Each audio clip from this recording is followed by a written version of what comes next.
Madam President, before we adopt the agenda, I'd like to express our protest in connection with the fact that the just started British presidency dealt with our two requests to convene a Security Council in connection with the horrific provocation of the Ukrainian forces in Bucha. Now, from the beginning, the first meeting which we requested on the Sunday, 3rd of April, for Monday at 3 p.m., and then an emergency meeting which we requested at 12 o'clock on the 4th of April, after you refused our first request.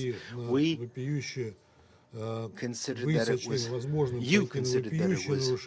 possible to blatantly violate the rules of the Council and for the second time issue a decision that wasn't coordinated with anyone, that it would be better to discuss this topic today. This is an outrageous situation set out in my letter to you yesterday as an official document of the Council. I would like to ask you, on what basis do you feel that you can act in such an outrageous way in contravention of all existing norms and rules? Don't you know that in case you don't agree with our proposal, you should have convened a meeting and put forward the issue of the advisability of holding a meeting for a vote, especially since you should have had before you the example of our presidency, where we didn't refuse a single time to convene any of the 6 meetings on Ukraine. We demand an explanation from you, and we hope that in the future you will not challenge the right of members of the Security Council to request a meeting enshrined in Rule 2. Meeting of the Security Council at the request of any member of the Security Council. Thank you. I thank the representative of the Russian Federation. Is there anyone else who wants to comment on this? I will explain the presidency's position in just a moment. Okay. If I could respond to your points from the Russian Federation, we did not reject your request for a meeting. We received your letter on Sunday, and it is the responsibility, the obligation of the presidency to schedule a meeting. You particularly requested a meeting for a time on Monday. Our proposal as presidency was to schedule the meeting either alongside the meeting today, so well within the 48-hour limit, which is the convention of the Security Council, or to hold the meetings sequentially, one after the other. And I understand that the Russian Federation turned down both proposals, but I wish to be clear that we did not reject the request for a meeting. The deferral proposed was less than 24 hours, and to be clear, we share the view that this is an urgent situation, and we have, as I say, offered the Russian Federation either a separate meeting today or to combine it with this one. And so, as far as the presidency is concerned, we did everything in line with the provisional rules of procedure and with precedent. We have received no other complaints from council members on the subject. I give the floor to the Russian Federation. Thank you. У нас есть доказательства, we have evidence, фактические доказательства того, что это было не менее чем за 24 часа до заседания, которое мы просили провести. 24 hours before the meeting that we requested. Это все зафиксировано документально. This is confirmed in documents. If anyone is interested, we can provide proof. But I want to express the hope that what you said today means that you will not in the future refuse member states of the Security Council to hold meetings when they request for it. Thank you. I thank the representative of the Russian Federation. The presidency will not refuse to host meetings in the future, and I hope that that now closes that point. and we can proceed with the adoption of the agenda. The provisional agenda for this meeting is letter dated the 28th of February 2014 from the Permanent Representative of Ukraine to the United Nations, addressed to the President of the Security Council, S/2014/136. The agenda is adopted. I should like to start by taking the opportunity to pay tribute on behalf of this Council to Her Excellency Lana Naseba, the Permanent Representative of the United Arab Emirates, for your service as the President of the Council for the month of March. I'm sure I speak for all of us in expressing our deep appreciation to Ambassador Naseba and her team for the skillful conduct of the Council's business last month. Thank you very much indeed to your team. In accordance with Rule 37 of the Council's Provisional Rules of Procedure, I invite the representative of Ukraine to participate in this meeting. It is so decided.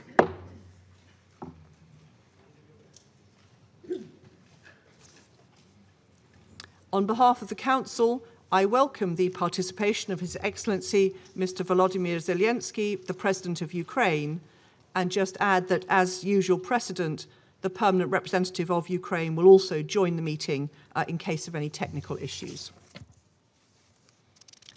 In accordance with Rule 39 of the Council's Provisional Rules of Procedure, I invite the following briefers to participate in this meeting.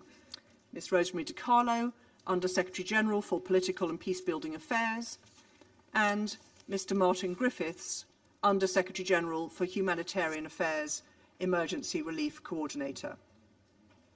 It is so decided. In accordance with Rule 39 of the Council's Provisional Rules of Procedure, I also invite His Excellency Mr. Olof Skog, Head of Delegation of the European Union to the United Nations, to participate in this meeting. It is so decided.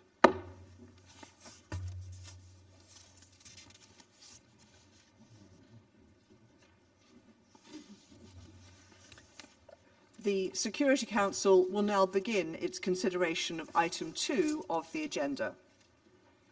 I wish to warmly welcome His Excellency the Secretary General, His Excellency Mr. Antonio Guterres, and I give him the floor. Madam President, Excellencies, the war in Ukraine is one of the greatest challenges ever to the international order and the global peace architecture founded on the United Nations Charter, because of its nature, intensity, and consequences. We are dealing with the full-fledged invasion on several fronts of one member state of the United Nations, Ukraine, by another, the Russian Federation, a permanent member of the Security Council, in violation of the United Nations Charter, and with several aims, including redrawing the internationally recognized borders between the two countries. The war has led to senseless loss of life, massive devastation in urban centers, and the destruction of civilian infrastructure. I will never forget the horrifying images of civilians killed in Bucha, and I immediately called for an independent investigation to guarantee effective accountability. And I'm also deeply shocked by the personal testimony of rapes and sexual violence that now are emerging. The High Commissioner for Human Rights has spoken of possible war crimes, grave breaches of international humanitarian law, and serious violations of international human rights law. And the Russian offensive has also led to the displacement of more than 10 million people in just 1 month, the fastest forced population movement since the Second World War. Far beyond Ukraine's borders, the war has led to massive increases in prices of food, energy and fertilizers, because Russia and Ukraine are linchpins of these markets. It has disrupted supply chains and increased the cost of transportation, putting even more pressure on the developing world. Many developing countries are already on the verge of debt collapse due to the impact of the COVID-19 pandemic and the lack of adequate liquidity and debt relief, stemming ultimately from the unfair nature of our global economic and financial system. For all these reasons, it is more urgent by the day to silence the guns. That is why I asked the Emergency Relief Coordinator, Martin Griffiths, to travel to Russia and Ukraine to press for an urgent humanitarian ceasefire. And the Secretary-General Griffiths will update you on the humanitarian situation and the results of his contacts so far. And the Secretary-General Di Carlo will also brief you on the political and human rights dimensions. But as Secretary-General of the United Nations, it is my duty to call the attention of the Council to the serious damage being done to the global economy and particularly to vulnerable people and developing countries. Madam President, our analysis indicates that 74 developing countries with a total population of 1.2 billion people are particularly vulnerable to spiking food, energy and fertilizer costs. Debt obligations take up some 16% of developing countries' export earnings, and in small island developing states, the figure is 34% and rising because of increased interest rates and the need to pay for expensive imports. In the past months alone, wheat prices have increased by 22%, maize by 21%, and barley by 31%. Brent oil prices on the 1st of April were more than 60% higher than at the same time last year. A series of events have led to that, not only the present situation. Natural gas and fertilizer prices more than double over the same period. We are already seeing some countries move from vulnerability into crisis and signs of serious social unrest. The flames of conflict are fueled by inequality, deprivation, and underfunding. With all the warning signals flashing red, we have a duty to act. Madam President, the Global Crisis Response Group on Food, Energy and Finance that I set up last month has formulated some initial recommendations for the consideration of Member States, international financial institutions and others. On food, we are urging all countries to keep markets open, resist unjustified and unnecessary export restrictions, and make reserves available to countries at risk of hunger and famine. This is not the time for protectionism. Humanitarian appeals must be fully funded. People caught up in crisis around the world cannot pay the price for this war. On energy, the use of strategic stockpiles and additional reserves could help ease this energy crisis in the short term.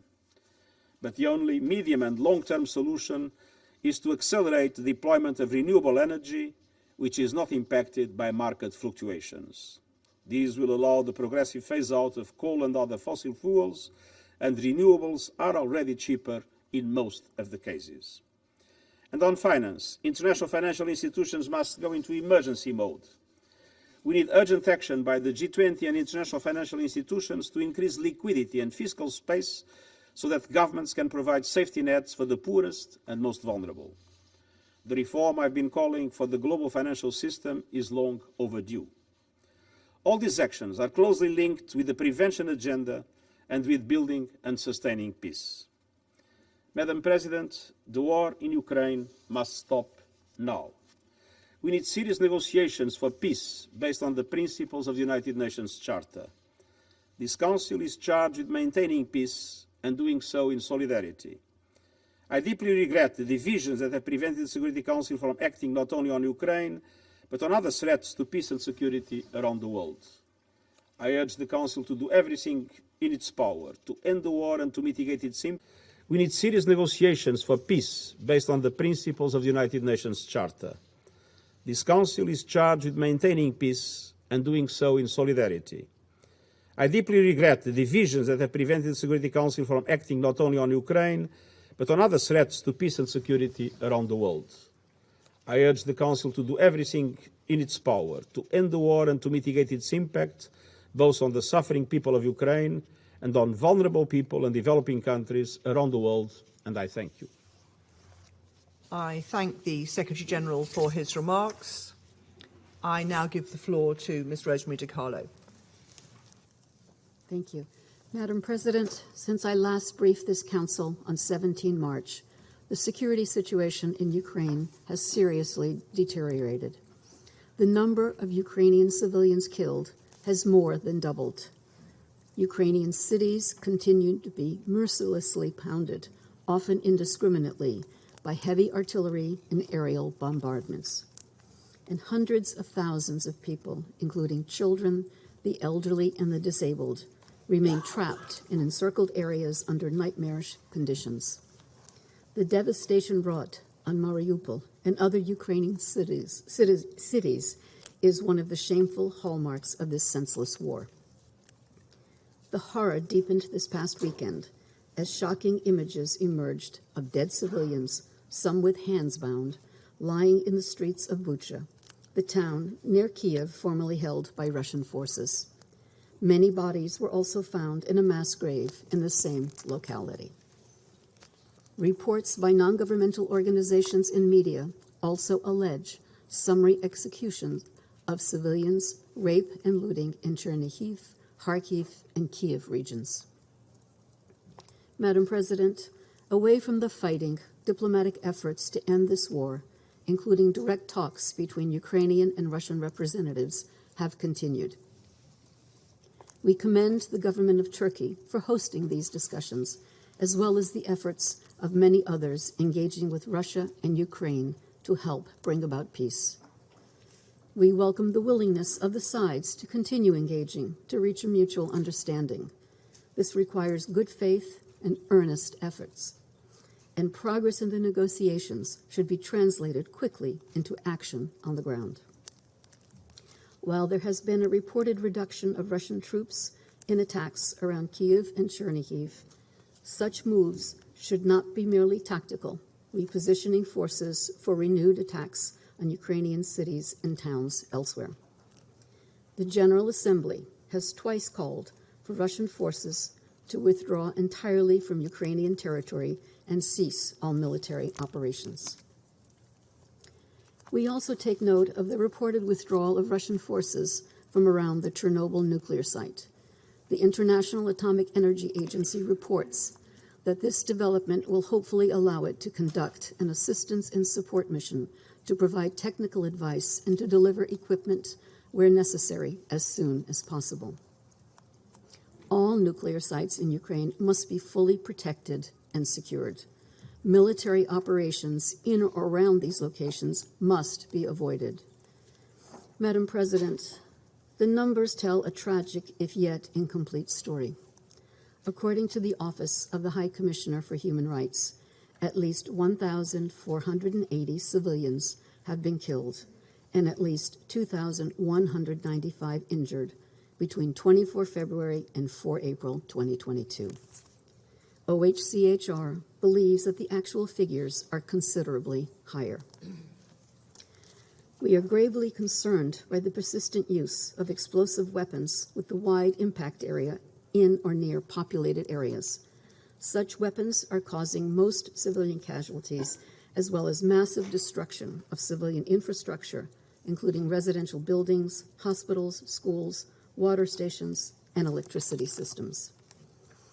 OHCHR has received credible allegations that Russian forces have used cluster munitions in populated areas at least 24 times.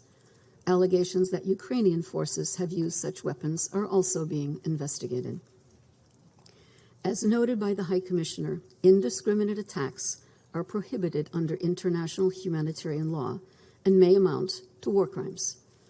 The massive destruction of civilian objects and the high number of civilian casualties strongly indicate that the fundamental principles of distinction, proportionality, and precaution have not been sufficiently adhered to.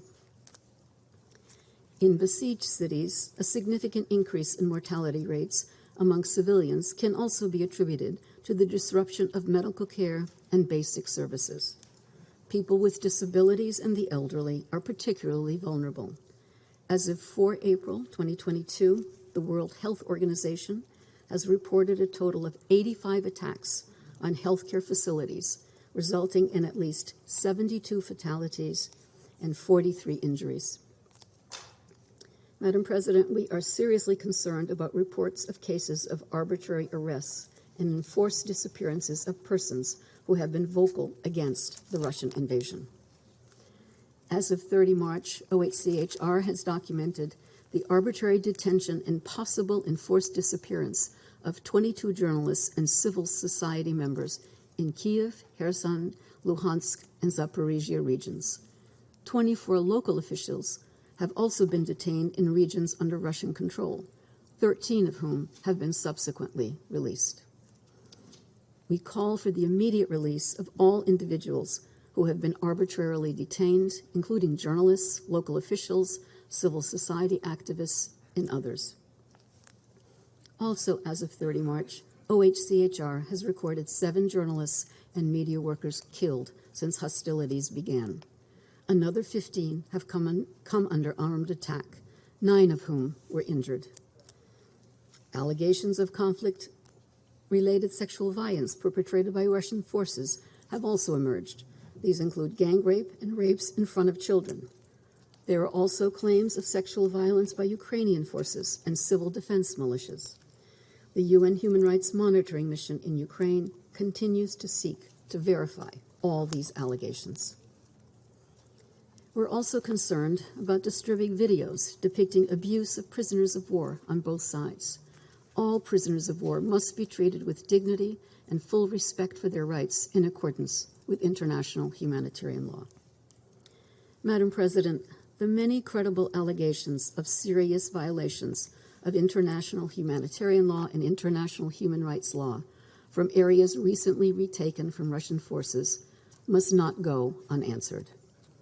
We support efforts to examine these allegations and to gather evidence. Ensuring accountability and justice for acts committed during the war will not be easy, but it is essential. Madam President, we are heartened by the generosity of neighboring countries who have accepted millions of refugees and the solidarity of the Ukrainian people who are hosting their displaced compatriots. With more than 10 million people displaced, either within Ukraine or abroad as refugees, roughly 1/4 of the population, the United Nations is gravely concerned about the heightened risk of human trafficking. Indeed, suspected and verified cases of human trafficking are surfacing in the surrounding countries, according to the International Organization for Migration. Madam President, this war is devastating Ukraine now, but it also threatens its future. Early assessment projections by UNDP suggest that if the war continues through 2022, Ukraine faces the prospect of seeing 18 years of socioeconomic progress lost. This would set the country and the region back decades and leave deep, long-term social and economic fissures. UN agencies, including UNDP, are working to help preserve Ukraine's hard-won development gains.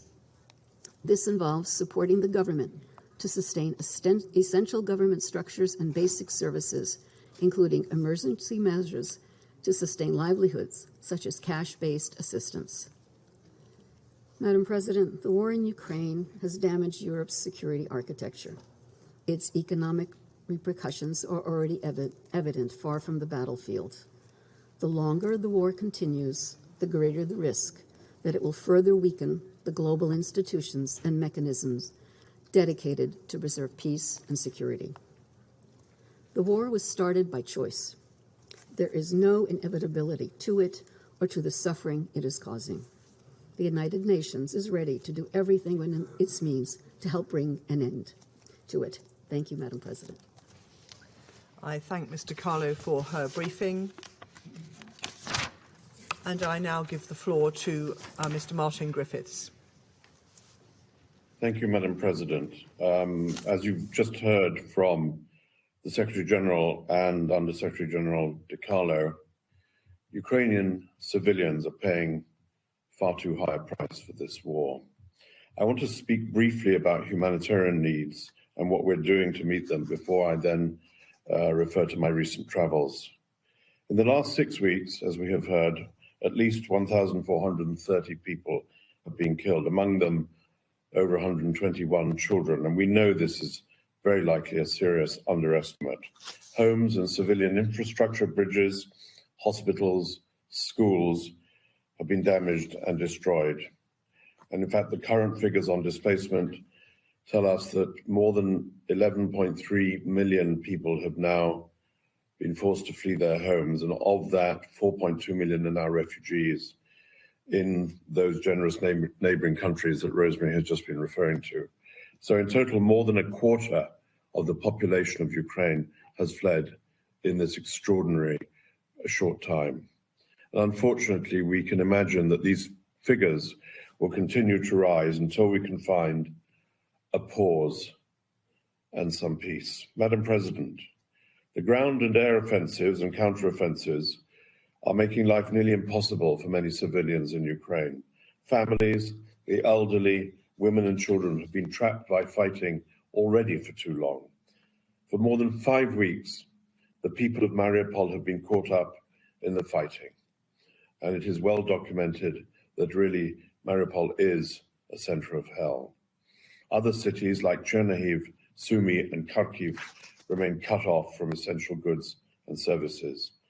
And perilous conditions are hampering our efforts to access civilians or for them to access us. And we restate here that civilians must be allowed to move to safer areas without the fear of attacks and at their own choice and at their own selection. It's vital that all parties to the conflict respect their obligations under international humanitarian law to protect civilians and to allow impartial humanitarian organizations safe, rapid, unimpeded access to all civilians in need wherever they are in Ukraine. Madam President, as the world watches humanitarian needs soar in Ukraine, the United Nations and our partner organizations are making every effort to dramatically increase our support to affected civilians. The work of the 6,000 volunteers from the Ukraine Red Cross, as we have noted before in this chamber, together with local NGOs in eastern Ukraine, these people, these organizations continue to work tirelessly at the front line of assistance to communities. The World Food Programme has reached more than 1.3 million people with cash and food assistance and plans to push that number up to 2.5 million people in this month. Health partners report that more than 180 tons of medical supplies were delivered in Ukraine, with another 470 tons on the way. And this will address the health needs of around 6 million people in the months ahead. And I'm pleased to say, that seems an odd word to say in the context of Ukraine, that after much effort in the past day, another convoy went from our humanitarian hub in Dnipro to the Far East. Today, food, winter clothing, non-food items, medicine, hygiene kits were offloaded to the Ukraine Red Cross and will reach the hands of those most in need. Indeed, following notification to both parties, a formal process that we and also the International Red Cross are engaged in, 4 convoys in total from the UN have provided critical support to people in some of the cities encircled by war and affected by ongoing fighting. Several more are planned. So these are initial steps, but it gives us a basis to now expand and taking our efforts up to scale and expanding much more than 1 convoy a day. As the Secretary General and the Undersecretary General has already said, I want to also join them in expressing my concern over the growing number of reports we receive of human trafficking, sexual violence, exploitation, and abuse in Ukraine and in the region. And as ever, such horrific incidents as we're seeing there overwhelmingly impact displaced women and children more than others. We're bolstering protection and gender-based violence services through agencies to provide specialized care for survivors and through the wealth of civil society organizations in Ukraine. These services are carried out directly in collaboration with and through Ukrainian civil society, including, very particularly, women-led organizations. Madam President, today I'm addressing you from Geneva, having just returned from Moscow overnight. As you know, the Secretary General, as he said, charged me to bring both sides together on humanitarian grounds to explore both specific and sustained ways to reduce humanitarian suffering, including in particular, inter alia, but in particular, the pursuit of a humanitarian ceasefire. Yesterday in Moscow, I had long and frank exchanges with the Minister of Foreign Affairs, Sergei Lavrov, and his deputy, Sergei Vershinin, and then separately with Alexander Fomin, the Deputy Minister of Defense.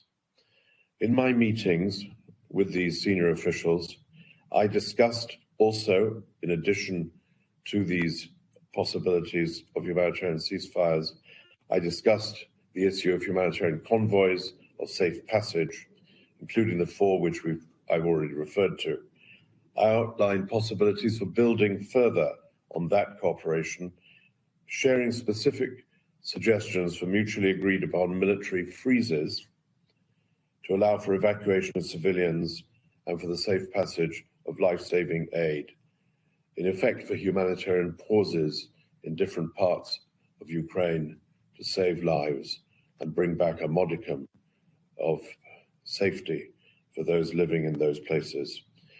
My counterparts in Moscow received these suggestions, assured me of their intent to carefully study those ideas, which I left with them. And we agreed to remain in close contact. And I came away from these meetings believing that we have a very long road ahead of us, but it must be traveled. And Madam President, we will travel it. Tomorrow I plan to travel to Ukraine to have discussions with senior authorities from the Ukrainian government in Kyiv on Thursday on these same issues and others that they will no doubt present to me, and also to see firsthand with our crisis coordinator, Amin Awad, the Humanitarian Response. Madam President, thanks to generous donor contributions, many from governments in this chamber, the Humanitarian Response since February has indeed been scaled up, allowing us to meet the needs of 1.5 million people. We will need sustained financial support for needs in Ukraine. And like the Secretary General, I want to stress, as he has done consistently, that funding must not be diverted from other crises. And Madam President,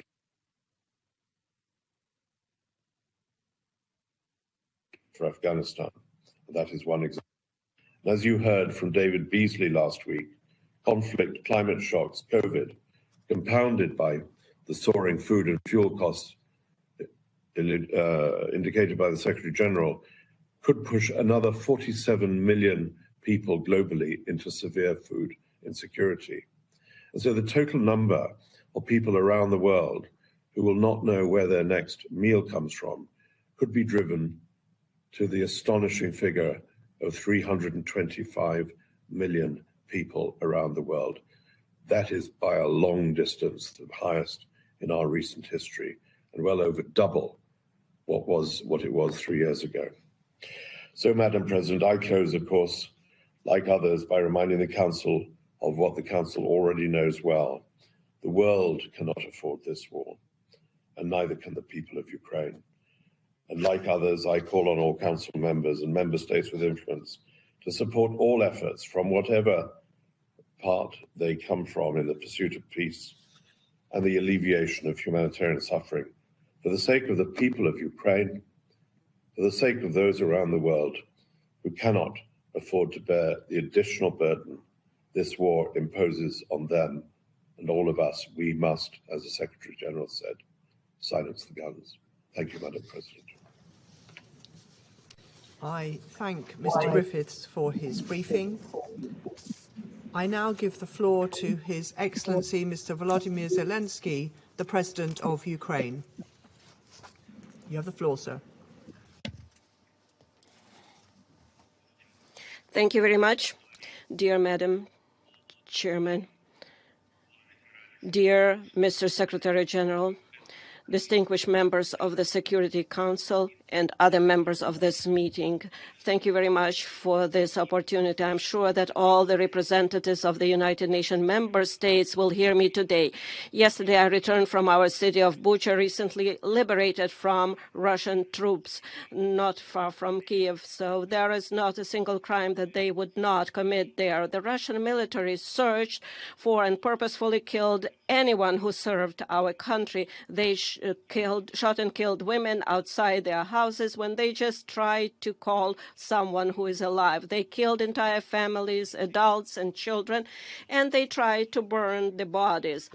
I am addressing you on behalf of the people who honor the memory of the deceased every single day, in the memory of the civilians who died, who were shot and killed in the back of their head after being tortured. Some of them were shot on the streets, others were thrown into the wells, so they died there in suffering. They were killed in their apartments, houses, blowing up grenades.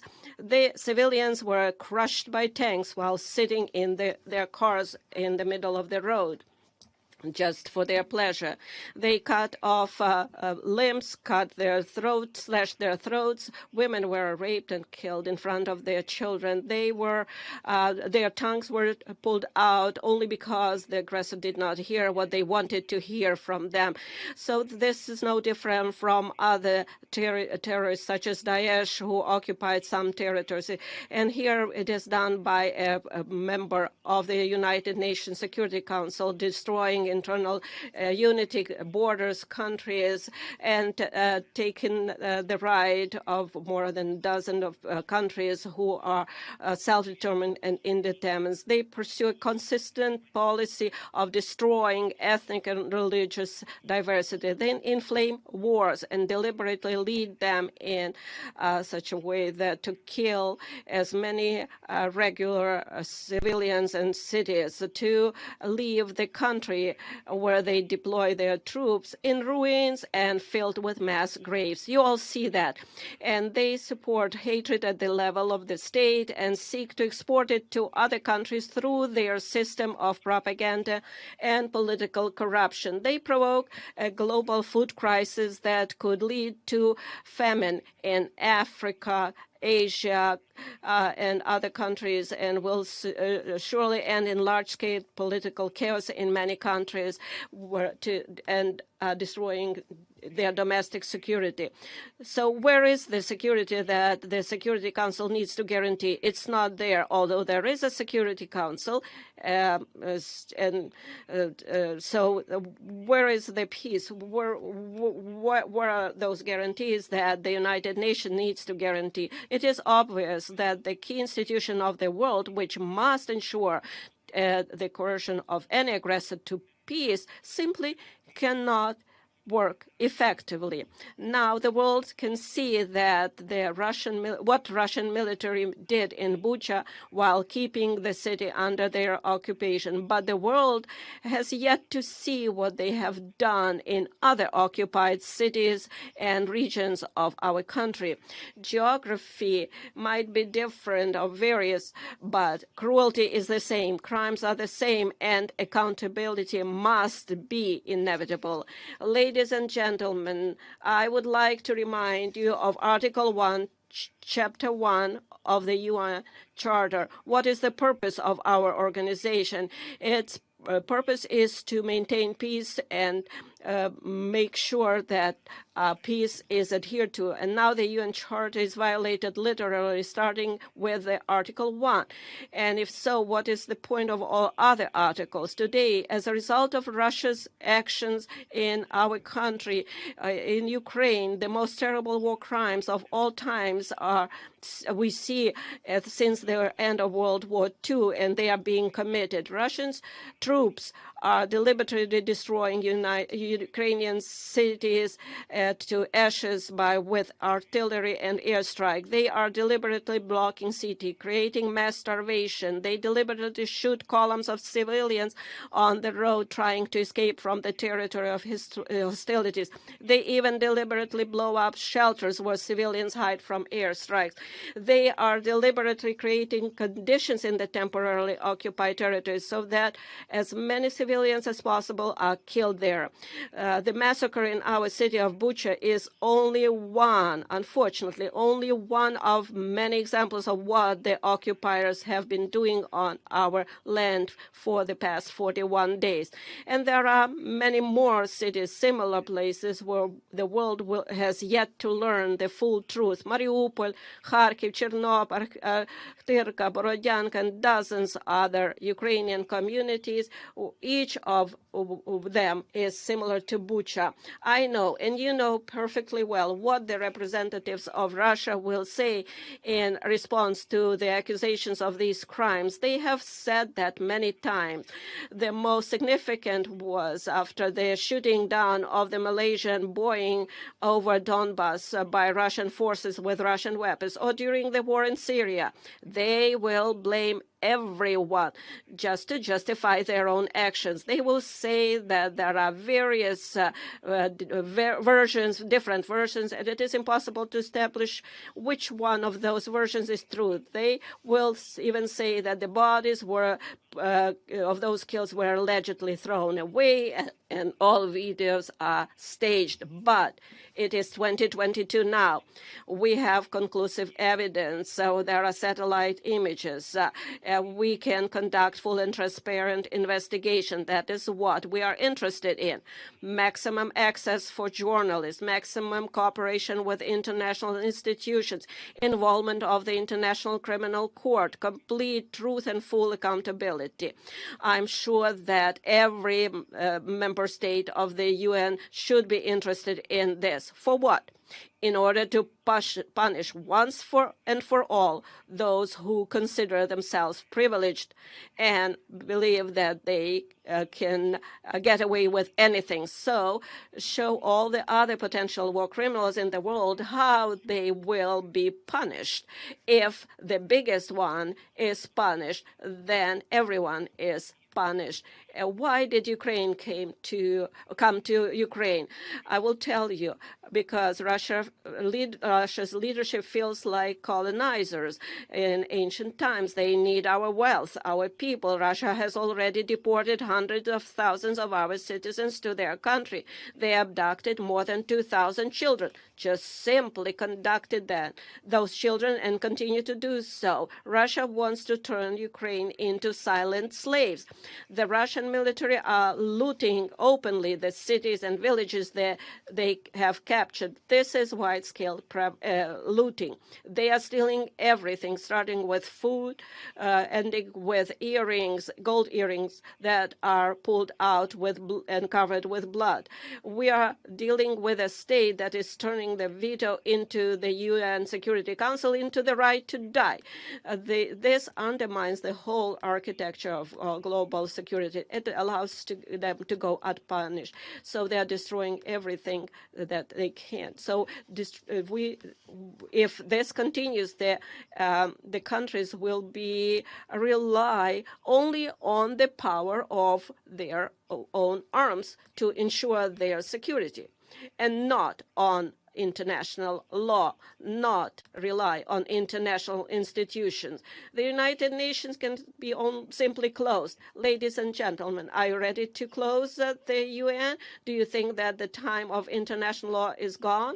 If your answer is no, then you need to act immediately.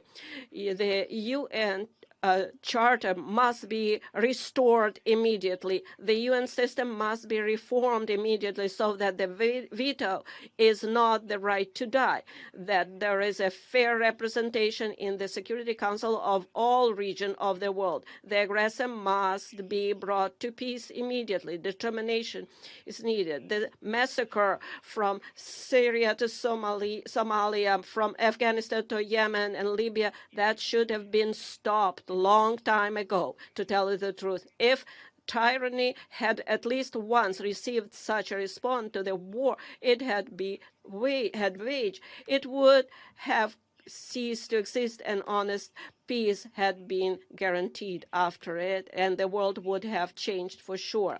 And then perhaps there would not be war in my country against our people, against Ukrainian people, against our citizens. But the world watched and did not want to see it, either the occupation of Crimea or the war against Georgia or taking the entire Transnistria from Moldova, and how Russia was preparing the basis for other conflicts and wars near their borders.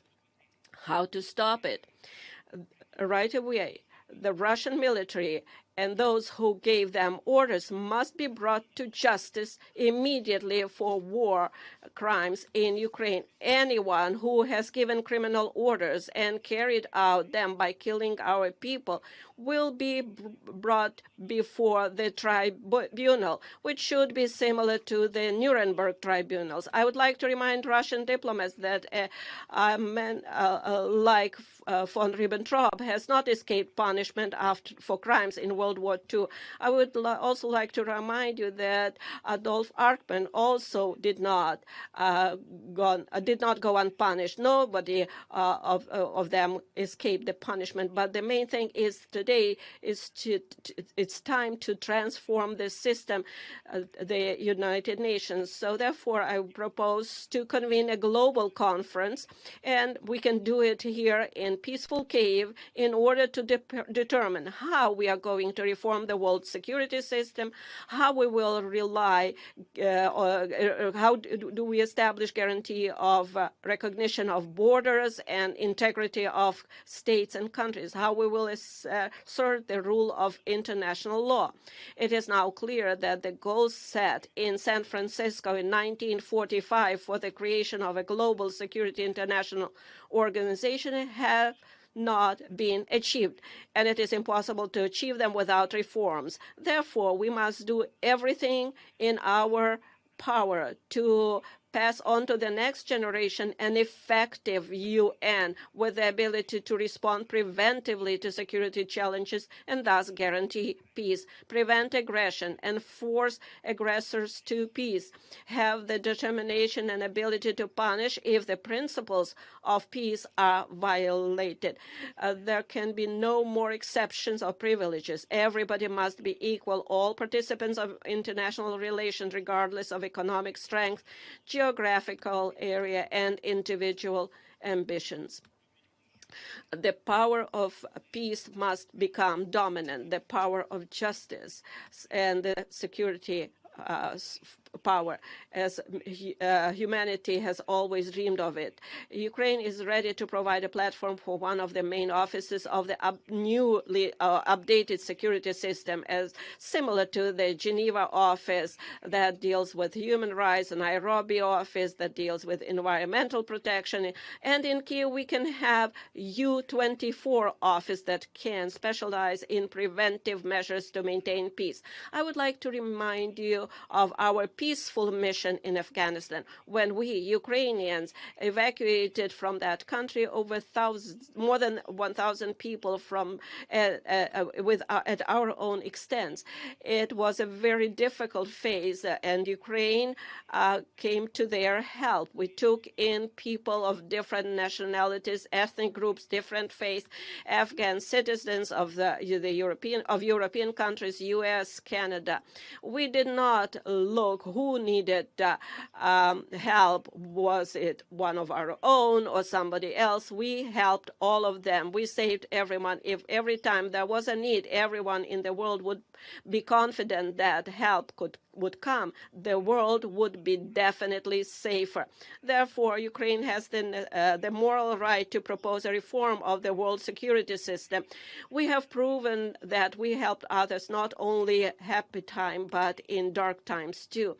And now we need decisions from the Security Council for peace in Ukraine. If you do not know how to make this decision, you can do two things. Either remove Russia as an aggressor and a source of war so it cannot block decisions about its own aggression, its own war, and then do everything that we can do to establish peace. Or the other option is, please show how we can reform or change, dissolve yourself, and work for peace. Or if there is no alternative and no option, then the next option would be dissolve yourself altogether. And I know that you can admit that if there is nothing that you can do besides conversation, we need peace. Ukraine needs peace, Europe needs peace, and the world needs peace.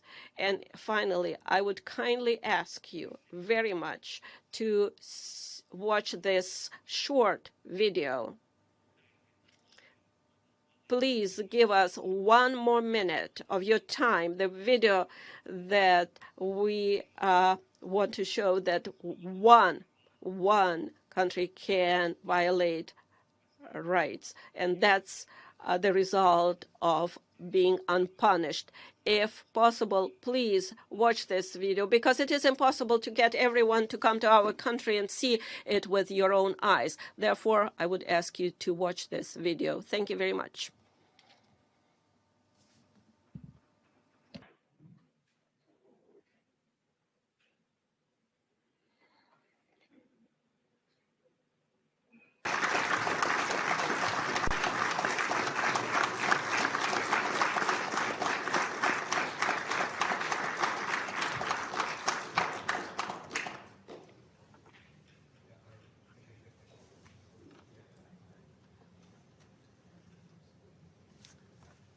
Video. They have the video. They have it.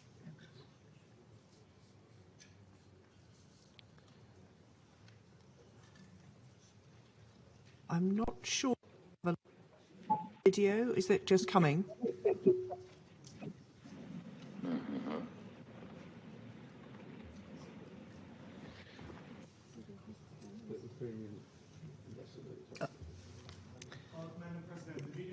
Been uploaded to the technicians of the Security Council. So they have it in their possession.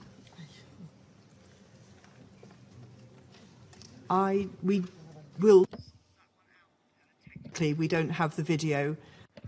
I propose that while we sort that out, I thank His Excellency Mr. Zelensky for his compelling and powerful remarks. We will come back to the video when we've sorted out the technical issues around it. And may I say, speaking in my national capacity, may I express appreciation to the President for his leadership in wartime and for the extraordinary fortitude and bravery of the Ukrainian people under this unprovoked and illegal invasion. I resume my function as the President of the Security Council, and while we sort out the technical video, I propose to give the floor to those Council members who wish to make statements. And I now give the floor to the representative of the United States. Thank you, Madam President. Let me also start by thanking UAE and Ambassador Nisibeh for her successful presidency during the month of March. Madam President, as you begin your Security Council presidency, I want to thank the United Kingdom for your leadership and for organizing this vital discussion on Ukraine today. I also want to thank the Secretary General for his remarks and the other briefers. And I'd like to extend a warm welcome to President Zelensky. I was so moved by the address he made recently to our Congress, and we are truly honored by his presence here under the circumstances that he and Ukraine face today. Madam President, last night I returned from a trip to Moldova and Romania. I saw with my own eyes the refugee crisis caused by Russia's unconscionable war. I spoke to refugees who indicated to me their desires to return to their home.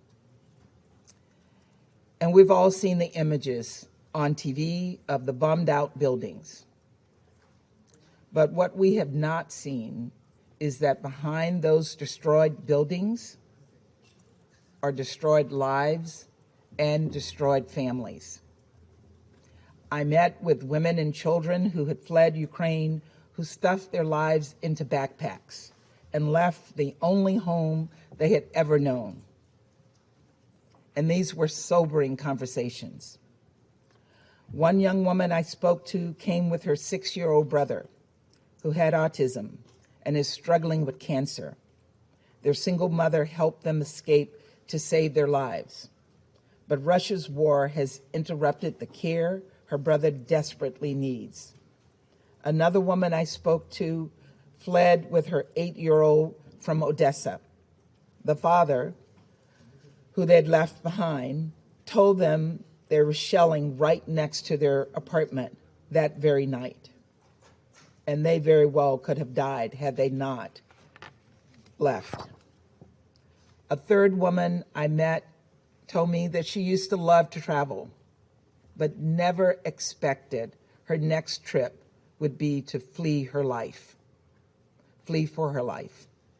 When I asked her where she was from, she started to say, and then she stopped with tears in her eyes and said, "I'm sorry. I don't know how to say it, whether I live in Kyiv or whether I used to live in Kyiv." She was realizing in the moment just how dramatically her life had changed because of this senseless war. These are 3 stories of more than 10 million people, 6 million internally displaced, 4 million who have left Ukraine altogether, 4 million people who have relied on the big-heartedness of countries like Moldova, Romania, Poland, Slovakia, Hungary, and others across the region and the world to welcome and support all those leaving Ukraine in search of safety. Ukraine's neighbors are bearing the brunt of Europe's most significant refugee crisis since World War II. And I want these countries to know that they have a committed partner in the United States. And that is why the United States announced recently that we are prepared to provide more than $1 billion in new funding toward humanitarian assistance for those affected by Russia's war in Ukraine and its severe impact around the world. And it is why we are welcoming up to 100,000 Ukrainians and others fleeing Russia's aggression to the United States. We will continue to assist humanitarian efforts to help the people of Ukraine and all those fleeing Putin's violence. But as heart-wrenching as the stories are that I heard in Moldova and Romania, there are some stories we will never get to hear. Those of the people we saw in the images out of Bucha. We've all seen the gruesome photos. Lifeless bodies lying in the streets, apparently summarily executed, their hands tied behind their backs. As we work to independently confirm the events depicted in these images, I would remind this council that based on the currently available information, the United States has assessed that members of Russia's forces have committed war crimes in Ukraine. And even before seeing the images from Bucha, President Zelensky, along with others in the region, were reporting that children were being abducted, and we heard him say that today. Also abducted are mayors and doctors, religious leaders, journalists, and all who dare defy Russia's aggression. Some of them, according to credible reports, including by the Mariupol City Council, have been taken to so-called filtration camps, where Russian forces are reportedly making tens of thousands of Ukrainian citizens relocate to Russia. Reports indicate that Russian federal security agents are confiscating passports and IDs, taking away cell phones, and separating families from one another. I do not need to spell out what these so-called filtration camps are reminiscent of. It's chilling. and we cannot look away. Every day, we see more and more how little Russia respects human rights. And that is why I announced yesterday that the United States, in coordination with Ukraine and many other UN member states, will seek Russia's suspension from the UN Human Rights Council. Given the growing mountain of evidence, Russia should not have a position of authority in a body whose very purpose is to promote respect for human rights. Not only is this the height of hypocrisy, it is dangerous. Russia is using its membership on the Human Rights Council as a platform for propaganda to suggest Russia has a legitimate concern for human rights. In fact, we will hear some of that propaganda here today, I know. And I will not dignify these lies with a response, only to say that every lie we hear from the Russian representative is more evidence that they do not belong on the Human Rights Council. 140 UN member states voted to condemn Russia over its unprovoked war and the humanitarian crisis it has unleashed upon the people of Ukraine. Here's my message to all of you. Now is the time to match those words with action and show the world that we can work responsibly. And I share President Zelensky's view that this moment requires responsible world powers and global leaders to show some backbone and stand up to Russia's dangerous and unprovoked threat against Ukraine and the world. The Secretary General said that confronting this threat is the Security Council's charge. It is, and it is also the responsibility of UN leaders and leaders around the world, every single member state with a voice in the GA. No one can be a shield for Russia's aggression. Suspending Russia from the Human Rights Council is something we collectively have the power to do in the General Assembly. Our votes can make a real difference. Russia's participation on the Human Rights Council hurts the Council's credibility. It undermines the entire UN, and it is just plain wrong. Let us come together to do what is right and do right by the Ukrainian people. Let us take this step to help them to start to rebuild their lives. And let us match the courage of President Zelensky, who we are so honored to have with us today.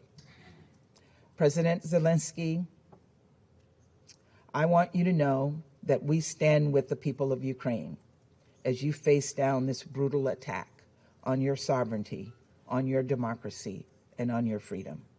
Thank you.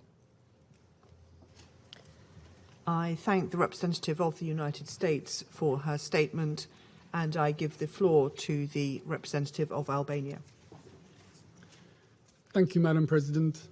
Let me thank Ambassador Nusibe for having steered our work during the month of March and wish the UK and you, Madam President, full success in our common work during this month.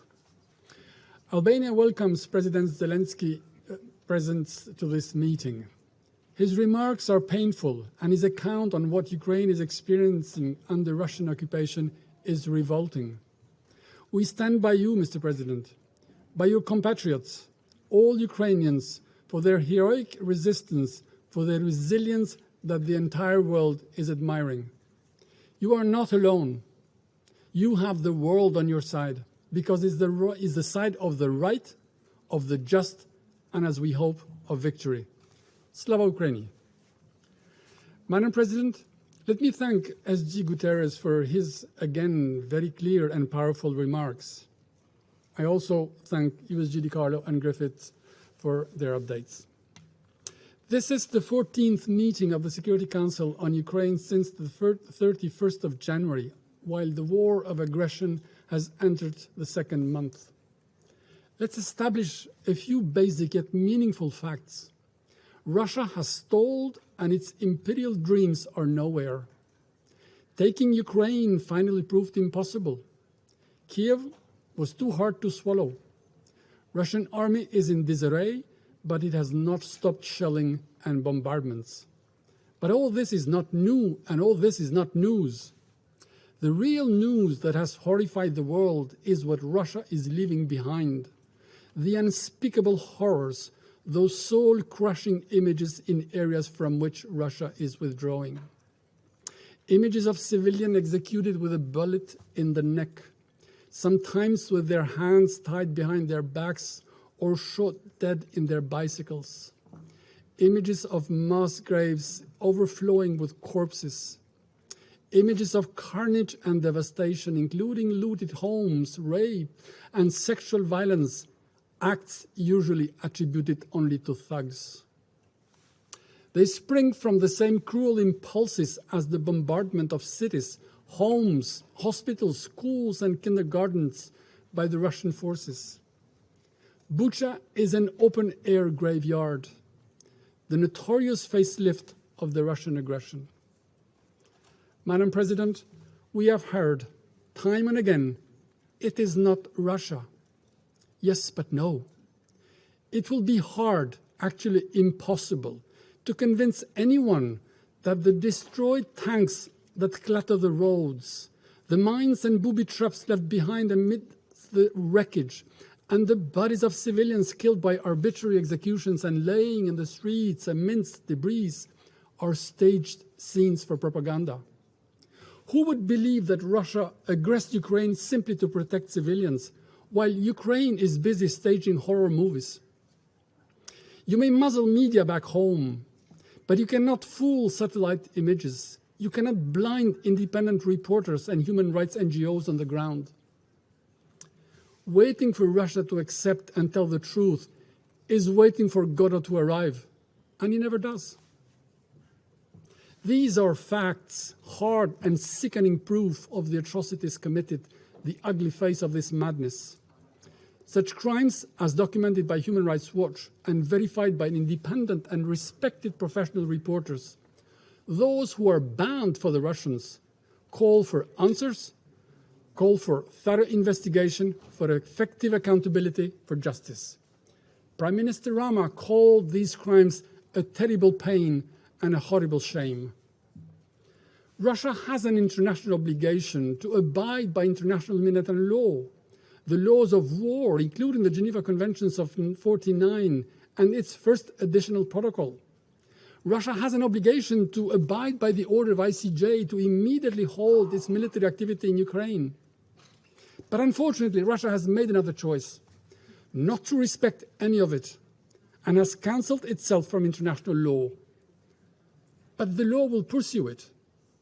Russian army and its commanders cannot escape accountability. The name of the butcher of Mariupol, a criminal that has reduced an entire city to ashes and has made its citizens go from 3 meals a day to barely 3 meals a week, is engraved in the ruins of the city. This is why we will support the call to suspend Russia's participation in the Human Rights Council. The UNGA resolution that created the Council stipulates that, and I quote, members of the Council will respect the highest standards in the promotion and protection of human rights.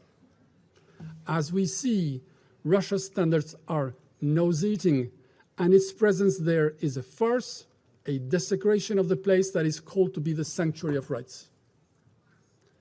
Dear colleagues, Russia has announced that it will now shift its focus on eastern Ukraine. This means that it will concentrate its brutality there in what may end up becoming a war of attrition. Russia has blocked the renewal of the OSCE International Observer Mission in Ukraine. This denies the international community the independent eyes it needs there. This anticipates, sadly, more war, further atrocities, other crimes, even more humanitarian disasters. This war continues to particularly affect women and children. Millions have been displaced, many of them alone, in search of safety and security. It is heartbreaking to see mothers write names and addresses in the back of their children so that they are recognized in case they end up being orphans. We welcome the efforts of OCHA and its partners to deliver assistance in support of the people in Ukraine and the millions of refugees in neighboring countries. Madam President, let me end with this note.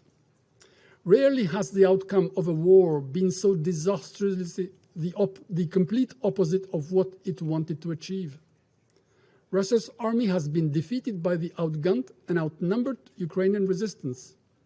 Russia is isolated like never in its history. It has become the world's most sanctioned country in history. No country has ever seen itself transform in a matter of only 10 days from a global player into a financial and international pariah, to the point that it is obliged to find comfort in the support from North Korea and Syria. Dear colleagues, this aggression and its startling defeat have once and for all separated the fates of Ukrainians and Russians, because the case of Ukraine is also the cause of democracy against tyranny and kleptocracy.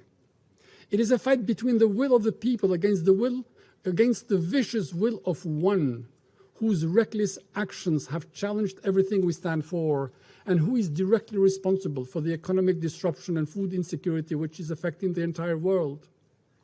He may choose to stop, withdraw troops, and quit Ukraine, or continue to descend in the very abyss he has created and face the consequences. I thank you. I thank the representative of Albania for his statement.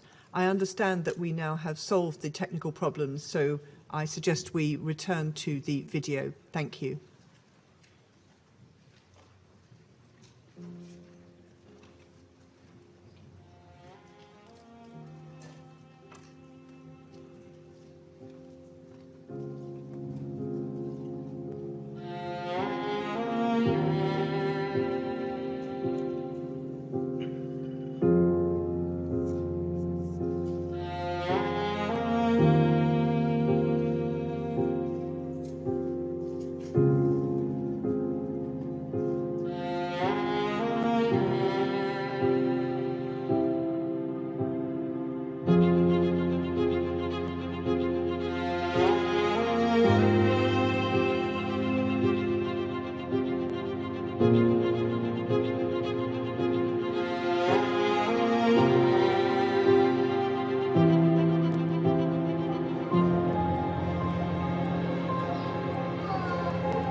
I would like to thank the delegation of Ukraine for sharing that video with us. The images are harrowing.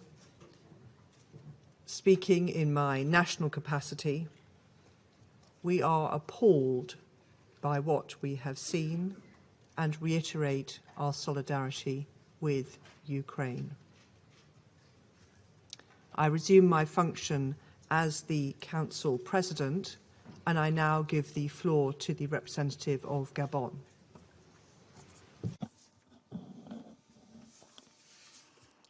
I would like to, at the outset, express my appreciation to the Ambassador of the United Arab Emirates for her remarkable presidency. I thank the Secretary General, Mr. Antonio Guterres, Under Secretary General Madam Rosemary DiCarlo, as well as Mr. Martin Griffiths for their respective briefings. I welcome the participation in this meeting of President Zelinsky. Madam President, we continue to witness, powerless, the war in Ukraine, while the grim toll of the dead and displaced mounts and fighting continues even as lives and civilian infrastructure are destroyed day in, day out. one day of war is without a doubt one day too many. And as the conflict enters its 6th week, the number of displaced persons is now surpassing the 10 million mark, almost 4 million of which have sought refuge in neighboring countries. This is a frightening humanitarian catastrophe, the repercussions of which are sure to worsen as a result of the risks of food insecurity due to the unpredictability of harvests, which will in turn have trans-regional knock-on effects. I'd like to welcome the Secretary General's establishment of a working group task force on food security, energy, and finance to reduce the impact of the war. Madam President, allegations concerning violence, especially sexual violence against women, are cause for grave, very grave concern. My country is very concerned as well at attacks against infrastructure and humanitarian personnel. Humanitarian workers working in theaters of conflict should never be the target of armed attacks. They are very often the link between victims of war and what remains of humanity when the rug has been pulled from under their feet. Humanitarian workers should be able to funnel humanitarian assistance to wherever it is needed without obstacles and in conditions of security guaranteed by all parties. It should be possible to form secure evacuation convoys to allow for the smooth evacuations of persons wishing to leave combat zones. This is a vital form of assistance to the almost 18 million people in need of humanitarian assistance in Ukraine. The situation in Mariupol, to mention just this town, is becoming plainly untenable. The exponential deterioration in living conditions, indeed survival conditions in certain places, is very concerning, especially when civilian infrastructure and the provision of essential public services is affected. We are concerned at the risks of disease resulting from water shortages in certain parts of Ukraine, but also health risks ensuing from the lack of access to primary or specialized health care. Women, children, the elderly, and anyone not taking part in hostilities should be able to be rescued in every sense of the word without fearing for their lives. Madam President, war is a horror, a break with that which binds us together as humans. It is precisely to seek to reduce the effects of this break that international humanitarian law exists. To not give free rein to the expression of might is right. In fact, it is an attempt to address through law a break in the human contract. All parties should abide by international humanitarian law. Concerning the persistent reports of massacres, summary executions, atrocities, and other mass crimes against civilians in Bucha, there is an urgent need for a UN-led, free and independent inquiry into, as soon as possible, to shed light on the victims and the circumstances surrounding these atrocities. In the interim, it is vital that this council not lose sight of its role, which is to work towards restoring peace and security by offering an alternative to war. The return to peace in Ukraine will not be achieved through mudslinging. Madam President, this war has lasted long enough, and its effects are already being felt beyond Ukraine's borders. From our perspective, the equation is posed in terms of a decision on establishing a ceasefire and on creating the conditions for safe and unfettered provision of humanitarian assistance needed by populations in distress. I wish to reiterate Gabon's appreciation to neighboring countries that continue to mobilize to urgently welcome refugees. We encourage them to extend the same welcome to all persons in distress without distinction as to origin or race, including African nationals and students. We request them to ensure respect for their dignity, and we call for fair treatment of all persons in distress. It is urgent that the parties commit resolutely to negotiation to bring an end to the hostilities. We call to a de-escalation and a halt to the combat. There is no other way. My country is closely following current negotiations between the parties, especially in Istanbul, and we hope that they will soon lead to a ceasefire so as to create a climate of confidence and to establish the climate of calm needed for diplomacy to make its voice heard and for the guns to be silenced. Thank you. I thank the representative of Gabon for her statement, and I now give the floor to the representative of the Russian Federation. Thank you, Madam President. I would like to first of all express our gratitude to the delegation of the United Arab Emirates for their presidency in the month of March. We're also grateful to the Secretary General, to Rosemary DiCarlo and Martin Griffith for their briefings. We also listened to the President of Ukraine, Vladimir Zelensky.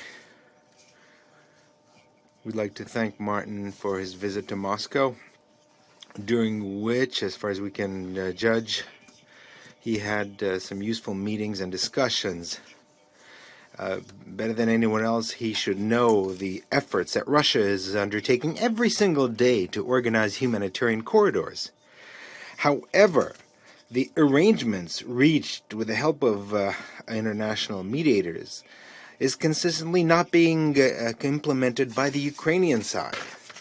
I'm not going to overload you with figures. You can such communiques are published every single day by our Ministry of Defense. I simply would like to say that just out of Mariupol toward the east, without any participation by the Ukrainian side, we have managed to save 123,500 people.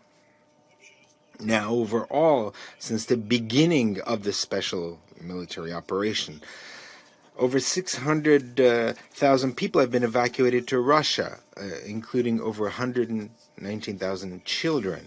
And we're not talking about any kind of coercion or abduction, as our Western partners like to present this, but rather the voluntary decision by these people is testified by many videos that are accessible in social media.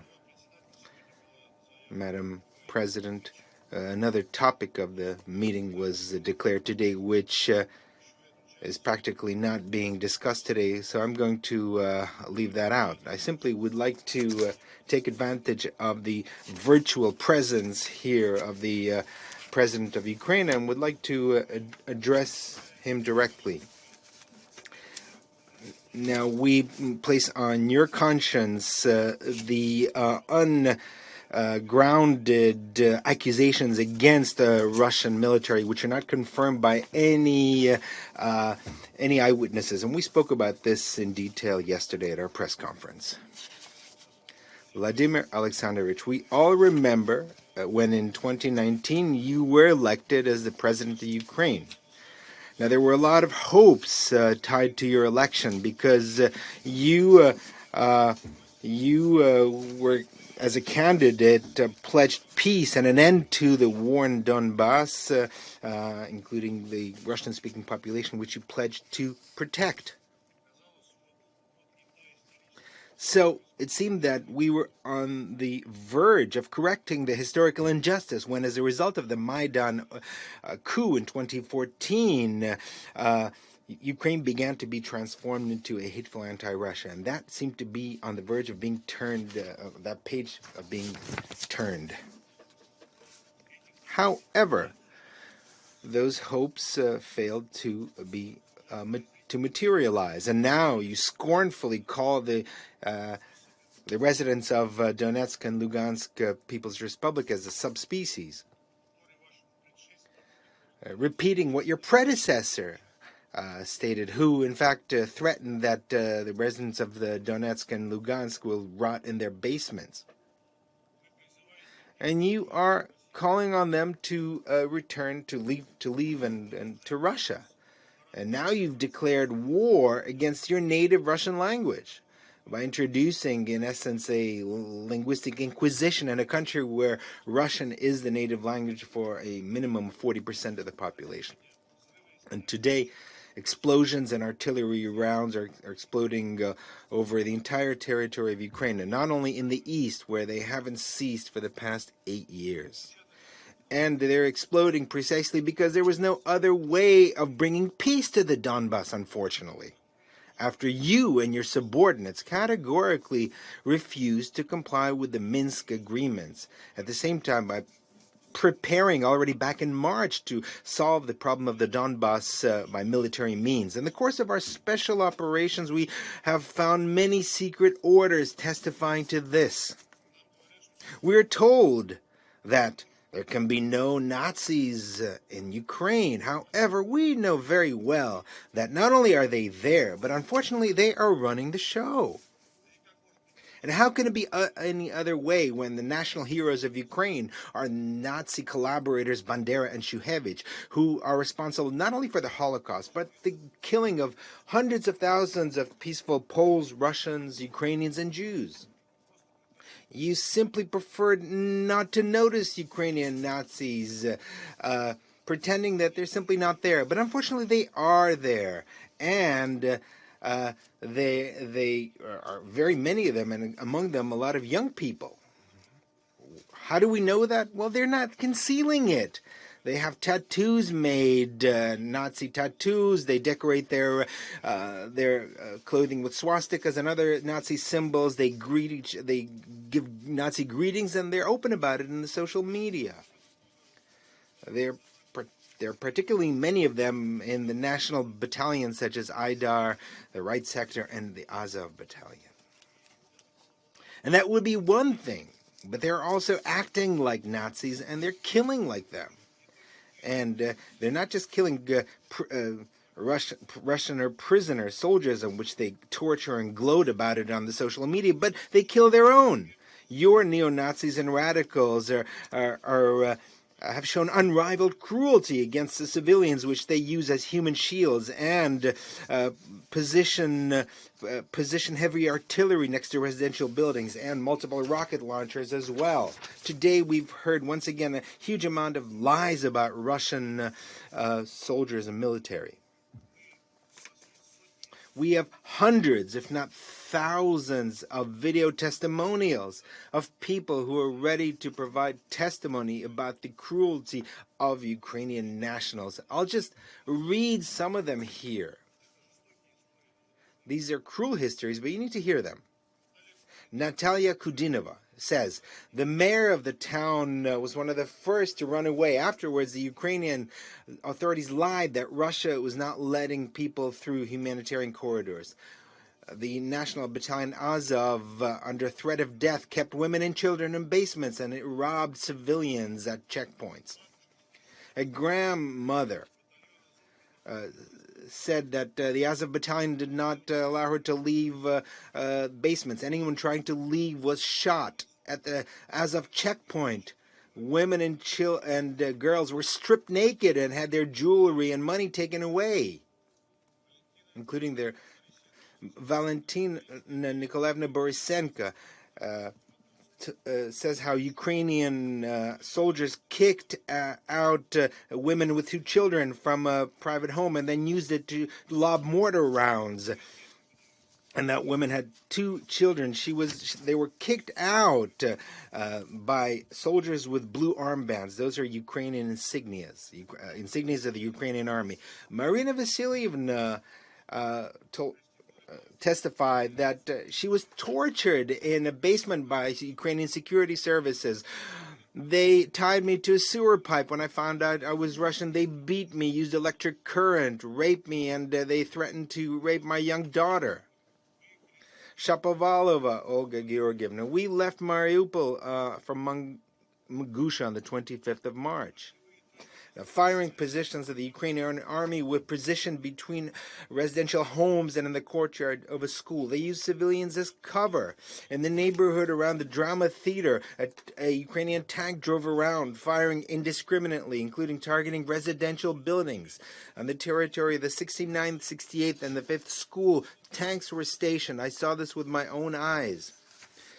Madam Suportkina Olga Sergeyevna, this is her testimony. In school number 15 of Mariupol, starting from 25th of February, the Ukrainian armed forces took up positions and left on the 7th of March. They directed fire from there. Our building was badly damaged from the shelling. On the 8th and 9th of March, there was intense shelling, intentionally targeting residential homes. Ukrainian soldiers were asked why they're doing it. They replied that until they destroy the entire Russian spirit in whole, they will remain there. They started looting immediately. They plundered all the shops. And it was the forces of the Donetsk People's Republic that helped evacuate us and drove us to Mangusha. There are many other heart-rending stories. There are Russians and Ukrainians tortured to death with swastikas burned into their chests. There are looters and criminals who you distributed weapons to. There are civilians and foreigners who are held hostages. And in spite of all factual evidence and common sense, you're trying to lay the blame for their death on the Russian military. This is absolutely unacceptable. The fact that even consider that Russian military would be capable of this. And now we're seeing blatant criminally staged events with the Ukrainian civilians who were killed by their own radicals in the best traditions of Goebbels to accuse the Russian army. Those killed in the areas from which the Russian forces withdrew after encouraging peace negotiations in Istanbul. So now it turns out that we shouldn't have withdrawn. I'm talking about Bucha first and foremost. I understand that you you saw corpses and heard testimonials, but you only saw what they showed you. You couldn't ignore the flagrant inconsistencies in the version of events which are being promoted by Ukrainian and Western media. The fact that the corpses were not there right after the withdrawal of the Russian forces, which is confirmed by several videos, and the fact that there are recordings where Ukrainian radicals urged shooting at those with white armbands, in other words, against civilians. If you saw the video very carefully that was shown today, you'll see that those people who are on the ground have white armbands. These are civilians.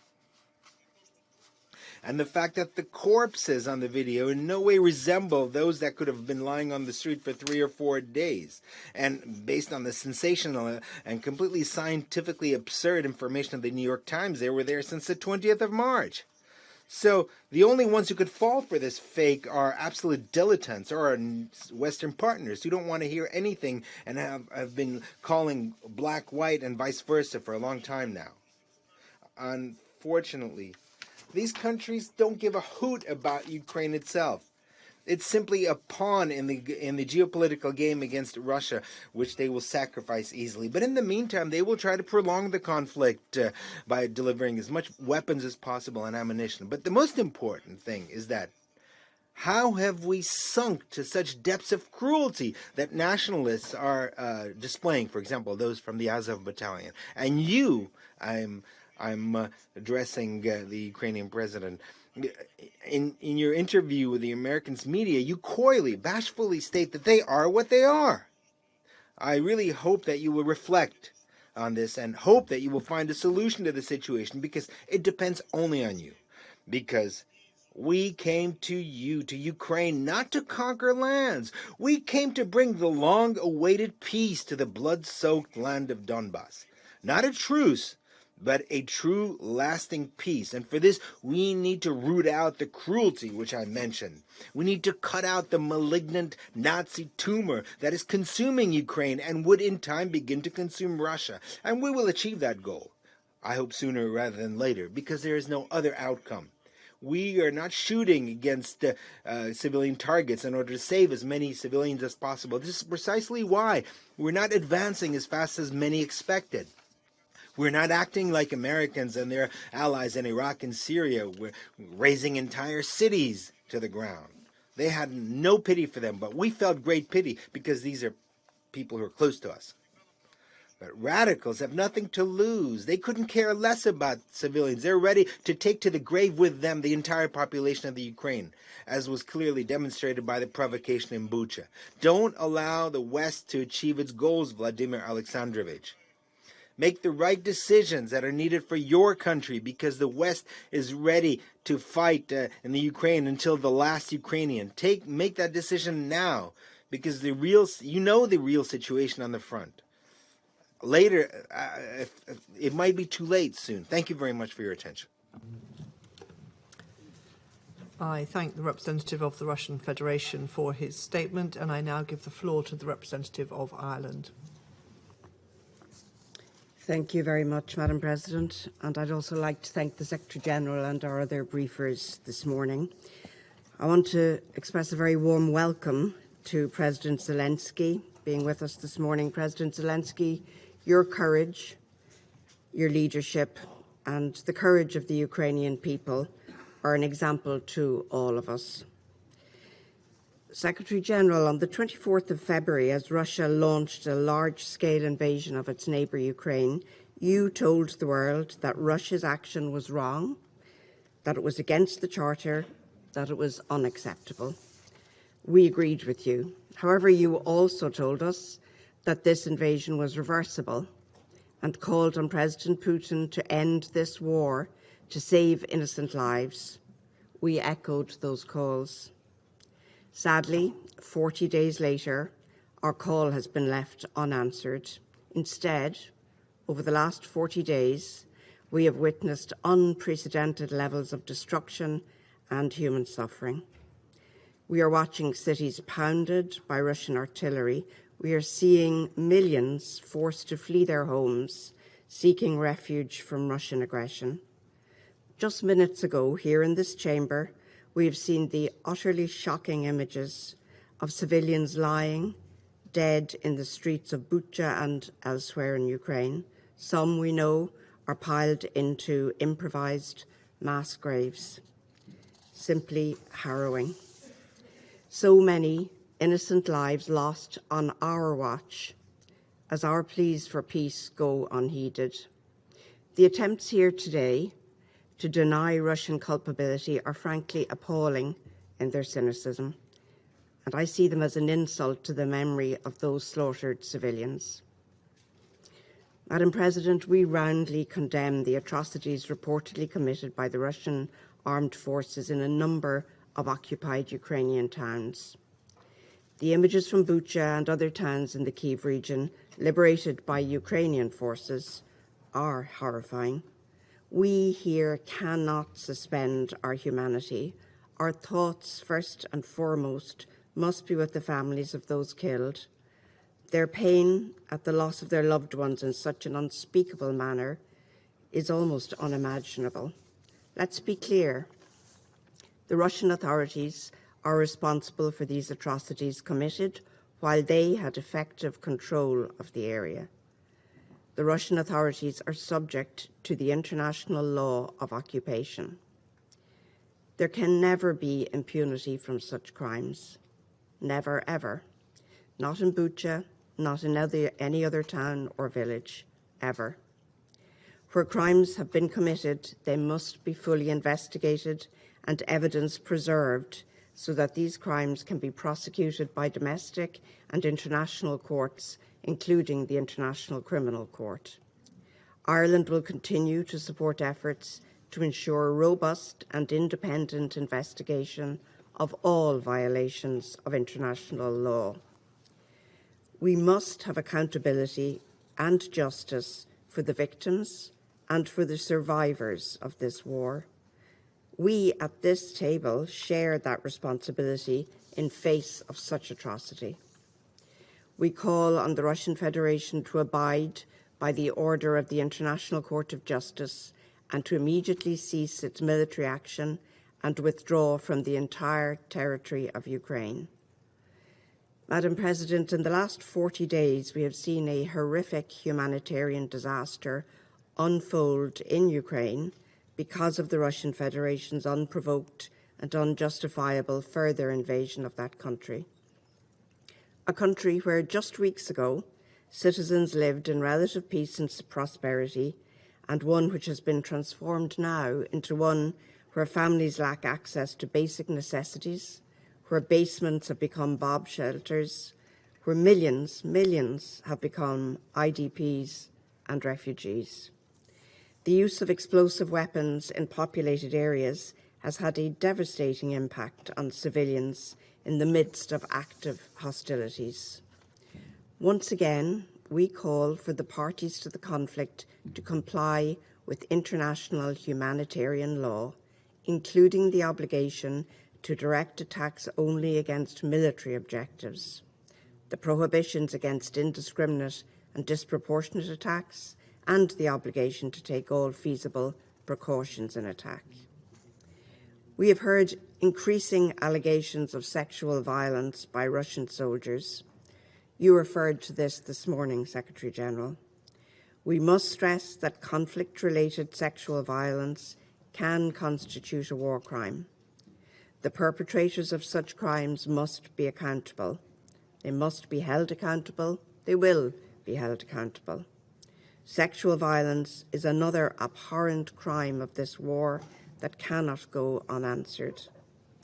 We again reiterate the need for full, safe and unhindered humanitarian access to those in need, as called for today by Martin Griffiths. Secretary General, we again echo your call for Russia to implement an immediate humanitarian ceasefire. It is the very least the aggressor can do. It is way past time.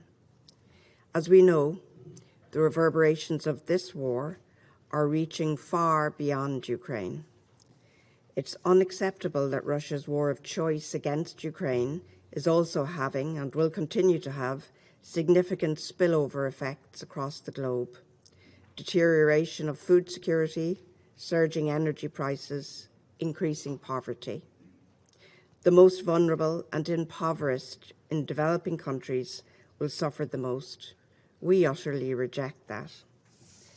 Madam President, it is our collective responsibility here at this table to maintain international peace and security, nothing less.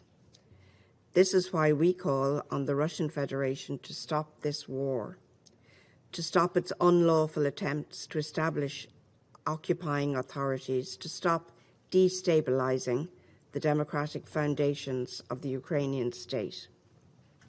Such steps are yet further reprehensible violations of Ukraine's independence, sovereignty, and territorial integrity. It gets harder each time to say this, but it is never too late to do the right thing and to end this war now. Thank you, Madam President. I thank the representative of Ireland for her statement, and I now give the floor to the representative of Brazil. Thank you, Madam President. Let me start by thanking Ambassador Nusseibeh, along with her team at the UAE mission, for competently navigating the work of the Security Council in March. I welcome His Excellency, Mr. Vladimir Zelensky, President of Ukraine, in the Council today. I would like to thank the Secretary General, Antonio Guterres, and the Secretary General for Political Affairs, Rosemary DiCarlo, and Under Secretary General for Humanitarian Affairs, Martin Griffiths, for their updated presentations about the situation in Ukraine. Madam President, as we enter into the 6th week of hostilities in the Ukrainian territory, we continue to witness appalling images of human suffering. The recent reports of acts of violence against civilians in Bucha, Irpin, Kharkiv, Donetsk, and other places affected by the conflict are extremely worrying, according to the statement by the ICRC. We call for a really independent and thorough investigation of all reported violations with the full cooperation of both parties to the conflict, without prejudging any conclusions, and underscore the need for perpetrators to be held accountable. The international community is witnessing for too long appalling scenes of destruction of once peaceful cities, with shocking images from the conflict and the desperation of thousands of civilians trapped in the battlefield, with no food, no water, and no electricity. Once again, we renew our pleas for a broad, effective, and immediate cessation of hostilities in Ukraine. Only after the silence of the guns and the withdrawal of troops are achieved will it be possible to halt the immense costs of human suffering this conflict has brought. Madam President, the General Assembly has recently adopted a resolution on the humanitarian situation in Ukraine. As we said on that occasion, the General Assembly could not become a bystander of the shocking consequences of the conflict. And, as we added last week in this chamber, neither can the Security Council. As the main UN organ with primary responsibility for the maintenance of international peace and security, the Security Council has the mandate and the responsibility to address this situation in an effective manner. Nevertheless, our assessment is that the Security Council is failing in its role to help in supporting efforts to foster a constructive dialogue between the parties, with the aim of brokering an effective peace settlement to this conflict. We deeply regret that the Security Council has not been able to speak with one voice throughout the crisis. Promoting compliance with international humanitarian law, protecting civilians, calling for peace, these are objectives that should unite rather than divide us. We should strive to create the conditions for, on the one hand, invigorating the political negotiations, and, on the other, reaching an understanding on practical measures to minimize human suffering in Ukraine. Civilians wishing to flee the hostilities must be able to do so in safety, and those who decide to stay cannot become targets of attacks. In the same vein, parties must grant safe passage to relief consignments to those in need. Once again, Brazil reiterates the call for all parties to fully respect and ensure respect for international humanitarian law. The causes of conflict, whatever they are, do not undermine the obligations of all parties have to guarantee that civilians should be protected, that the wounded receive medical care, that humanitarian assistance reach those in need, and that detainees be treated humanely in all circumstances. There must be no politicization of humanitarian actions, nor selective application of international humanitarian law. Also, geopolitical objectives must not supersede the endeavor for peace, nor prolong the human suffering caused by war. Madam President, this conflict and its associated sanctions, apart from the enormous human suffering and devastation caused in Ukraine, is having spillover effects in the entire world, especially through increased prices of oil, gas, grains, and fertilizers, among others. Food insecurity has become an even greater threat to the world's poorest people, above all in developing countries. The longer this conflict persists, the higher the risk of further instability, hunger, and devastation in Ukraine and around the world. It is high time to return to the path of dialogue and diplomacy for a peaceful settlement of the conflict. We urgently need the cessation of hostilities. De-escalation of tensions and negotiations are the only way out of this conflict, not only for the countries directly involved, but also for the entire world. I thank you, Madam President.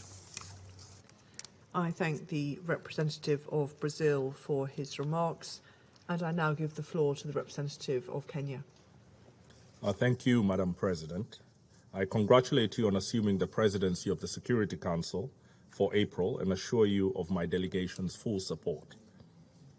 I listened closely to the remarks by the Secretary General and his Undersecretaries General, Rosemary DiCarlo and Martin Griffiths, hoping to hear that our fears that the war in Ukraine has entered a new, more dangerous phase were exaggerated.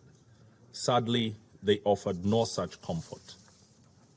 Instead, we are left with the words of His Excellency Volodymyr Zelensky, the President of Ukraine, who has described the horrifying suffering of civilians in Bucha and other towns and neighborhoods in Ukraine. His account of the atrocities is in stark contrast to that of our colleague in the Security Council, the representative of the Russian Federation. But the fact that the truth in Bucha is contested is the surest sign that we stand on the precipice of more widespread abuses of human rights. In April 1994, even as genocide engulfed Rwanda, there were members of the Security Council contesting the horrifying truth that 1 million people were being murdered. We should stand warned that the inability of the Council to establish the facts and accordingly attribute responsibility may enable the risk of escalation into far worse crimes. Beyond the city of Bucha, Madam President, we're extremely worried about the safety of civilians who are trapped in other besieged cities and villages, such as Mariupol and Kherson.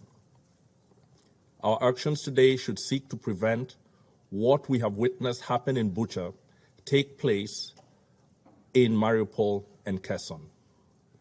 While we debate who is responsible for the horrors of Bucha, it is incontestable that what started as a special military operation is now a war, and that what began with reassurances of limited aims, not targeted at civilians, has led to thousands of dead civilians and millions of refugees and internally displaced. No one can doubt that there are flagrant violations of international law, international humanitarian law, and the UN Charter underway in Ukraine. Kenya condemns the abuses undertaken in the past few weeks and those in the eastern provinces of the country during the years that the conflict has raged. Madam President, the war in Ukraine is today's most dangerous threat to the maintenance of international peace and security.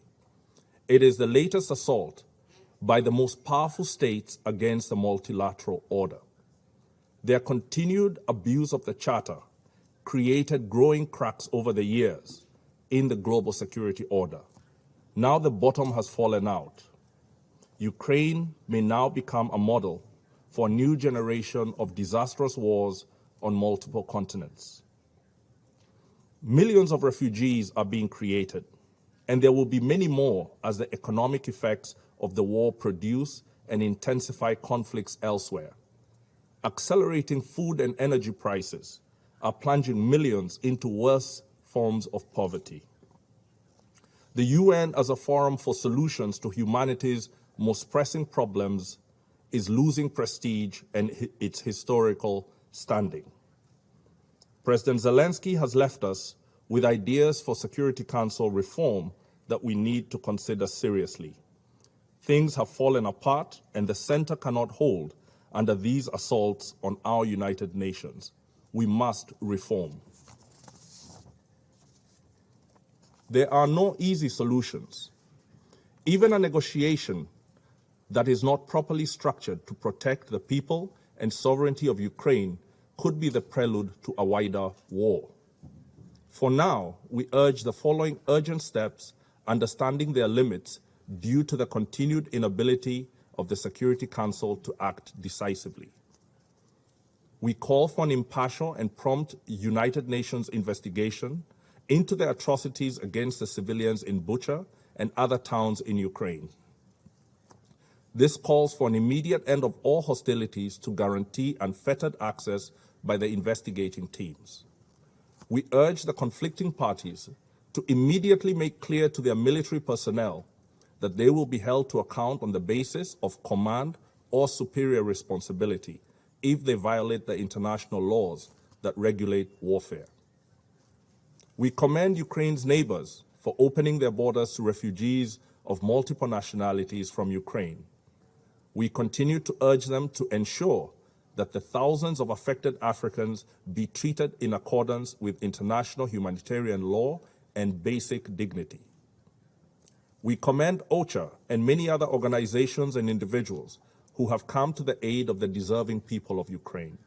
In this regard, we welcome the third UN-organized humanitarian convoy that reached thousands of people in need in Sumy and other cities. We call for the urgent activation of safe passages with no restrictions and call for unimpeded humanitarian access to the many in need, particularly those in Mariupol, Kherson, and other besieged cities. We also urge the Security Council to reassure the world of its relevance by approaching the other conflicts with renewed vigor. The humanitarian crisis caused by conflict in Afghanistan, in Haiti, the Horn of Africa, the unfolding situation in the Korean Peninsula, Lebanon, Libya, Myanmar, Palestine and Israel, Syria, Yemen, and the Sahel deserve our urgent attention. We look forward to the Secretary General rallying the international community to deploy resources to cushion the most vulnerable from the effects of the conflict in Ukraine.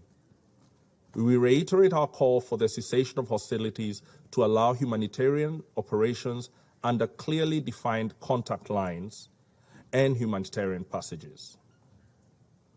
Madam President, I finish by reaffirming Kenya's recognition of the inviolable rights of Ukraine to its sovereignty, territorial integrity, and political independence. I thank you. I thank the representative of Kenya for his statement, and I now give the floor to the representative of Mexico. Madam President, we wish you every success during your presidency this month. And we recognize and acknowledge the work of the United Arab Emirates in leading the work of the Security Council last month. We thank the Secretary General and Under Secretaries General DiCarlo and Griffiths for their briefings. And we appreciate the participation of President Vladimir Zelensky in this meeting of the Security Council. We have listened to him. We did so closely and with the respect due his office. We have also looked on with horror at the images shared with us. They are like the Guernica mural recreated with even more civilian victims. For the past 6 weeks, the world has been looking on in dismay at the devastating consequences of Russia's invasion of Ukraine. Through 2 General Assembly resolutions, the international community has taken a clear and strong stance by deploring that invasion and demanding an immediate cessation of hostilities and any attack against civilian populations or civilian infrastructure. And it has also pointed to the urgent need for secure and unfettered, swift humanitarian access. The International Court of Justice also ordered the immediate suspension of military operations on Ukrainian territory. It now falls to the United Nations to take action in as much as it is the guarantor of enforcement of the ICJ's decisions. All mechanisms for peaceful settlement of dispute established under international law must be geared towards achieving this common objective. Regrettably, hostilities continue and their impact on civilians is worsening, as are the humanitarian needs of the population, including the humanitarian needs of more and more urgent need of refugees and internally displaced persons.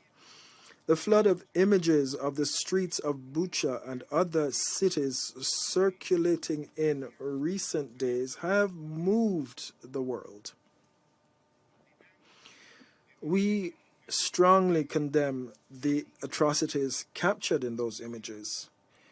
There is absolutely nothing that can justify them. Protecting the civilian population is an undeniable responsibility borne by the international community. As the High Commissioner for Human Rights pointed out, gross international humanitarian and international human rights law violations compel us to consider the possibility that war crimes may indeed have been committed. Mexico stands strongly and resolutely by the Secretary General's statement calling for prompt, impartial investigations leading to the identification of perpetrators and effective accountability for them. By the same token, we will be closely following the work of the International Criminal Court, and we support the prosecutor who is now in the process of investigating allegations of international crimes committed in Ukraine, as well as the Independent International Commission of Inquiry established for the same person by the United Nations Human Rights Council, and their reports will be decisive. The consequences of this war have been horrifying. Its tragic impact will produce serious effects in the medium and long term, not only in the region, but throughout the rest of the world. As was clearly stated by the Executive Director of the World Food Programme, millions of people will pay themselves the toll in this conflict. Supplies of basic food items will run short in many regions where they are already insecure and fragile. Now, given all the difficulties that this implies and the urgency ensuing, the efforts of the international community to tackle the humanitarian tragedy are only temporary. The solution, as it has been said, is an immediate end to the hostilities and a political agreement that restores diplomatic negotiations. We are resolutely in support of Under-Secretary General Griffiths' initiatives to broker humanitarian pauses to pave the way for smoother delivery of humanitarian assistance. Mexico appreciates and commends the work of all humanitarian actors involved in Ukraine, as well as the solidarity of neighboring countries that have received millions of refugees and the mediation efforts of various actors and countries.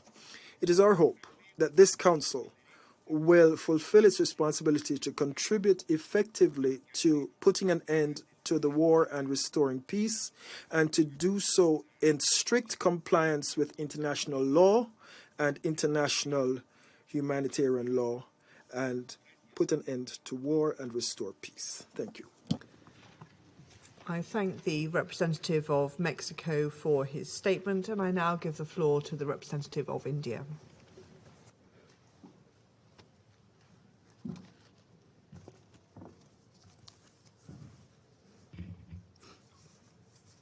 Thank you, Madam President. Let me begin by thanking Secretary General Antonio Guterres for his presence and remarks on the situation in Ukraine. I also thank USG Rosemary DiCarlo and USD Martin Griffiths for their respective briefings on the security and humanitarian situation. We thank the participation of His Excellency, the President of Ukraine, at today's meeting.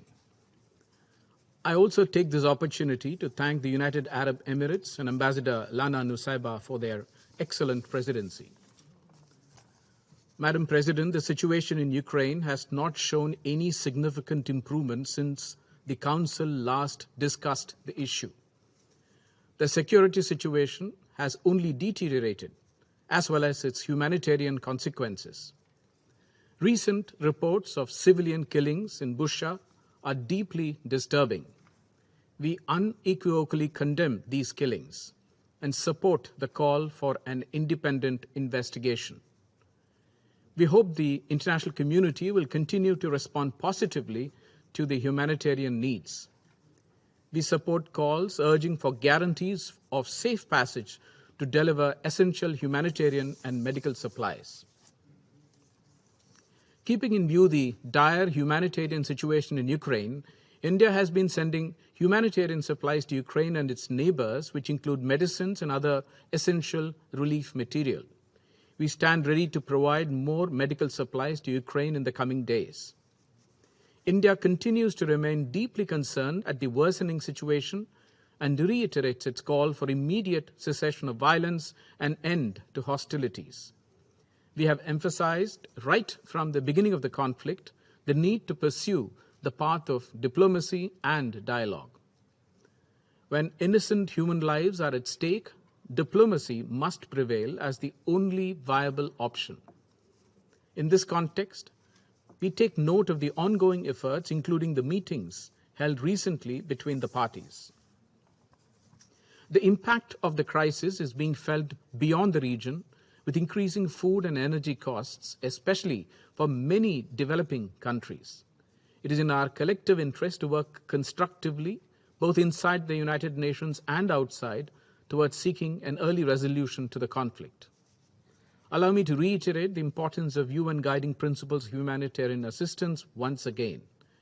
Humanitarian action must always be guided by the principles of humanitarian assistance, which is humanity, neutrality, impartiality, and independence. These measures should never be politicized. We continue to emphasize to all member states of the UN that the global order is anchored on international law, UN Charter, and respect for territorial integrity and sovereignty of states. I thank you, Madam President. I thank the representative of India for his statement, and I now give the floor to the representative of China. Thank you, Madam President. Madam President, I first of all would like to congratulate you upon assuming the presidency of the Council for this month. At the same time, I would also like to thank Ambassador Nusebe as well as the UAE team for their outstanding work when UAE was the president of the Council during the month of March. Madam President, de-escalating tension in Ukraine and putting an early end to the fighting is the urgent expectation of the international community and the strong desire of China. We have many times emphasized that dialogue and negotiation is the only way out for opening a door of peace. Russia and Ukraine have already had many rounds of negotiations. We welcome the two sides to stick to the general direction of peace negotiations, overcome difficulties and differences, and continue to build conditions for a comprehensive settlement of the crisis. The international community should create favorable conditions and environment for negotiations between the two sides, open up space for political settlement, and should not set up roadblocks to increase resistance for peace, let alone add fuel to the fire to aggravate confrontations. Every effort should be made to prevent the escalation of the localized conflict. China attaches great importance to the humanitarian issue in Ukraine and supports all initiatives and measures conducive to alleviate the humanitarian crisis in Ukraine. As the current conflict continues, we call on the parties to abide by international humanitarian law, protect the safety of civilians and civilian facilities, minimize civilian casualties, and ensure safe and smooth evacuation and access of humanitarian corridors, as well as guarantee the basic rights of women, children, and wounded fighters.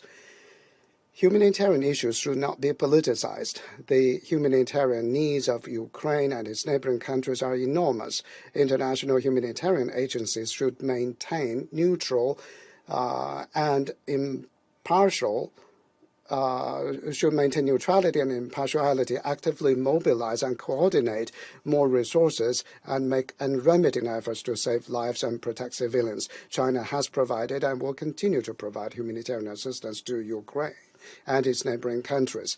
Under international law, civilians should be spared of any forms of violence in armed conflict, and attacks against civilians are unacceptable and should not occur.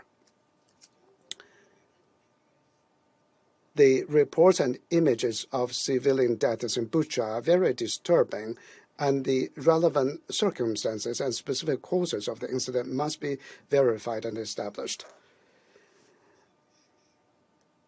Any and all accusations should be based on facts. Before conclusions are drawn, parties should exercise restraint and avoid unfounded accusations. Madam President, as pointed out by Secretary General Guterres, the spillover effects of the Ukrainian crisis is having a major impact on the world and the developing countries in particular. This requires our great attention and our strengthened management. Sanctions are not an effective means to solve the problem, but will instead accelerate the spillover of the crisis and bring new and complex problems. Today, with the deep development of globalization and the closely linked community of mankind, the implementation of all-dimensional and indiscriminate sanctions is tantamount to politicizing, instrumentalizing, and weaponizing the world economy, triggering serious crises in the fields of global economy and trade, finance, energy, food, industrial chain, and supply chain, and endangering decades of development gains of the international community and making people of all countries pay a hefty price. The vast number of developing countries are not parties to the conflict and should not be involved in this confrontation, let alone be forced to bear the consequences of geopolitical conflicts and great power competition.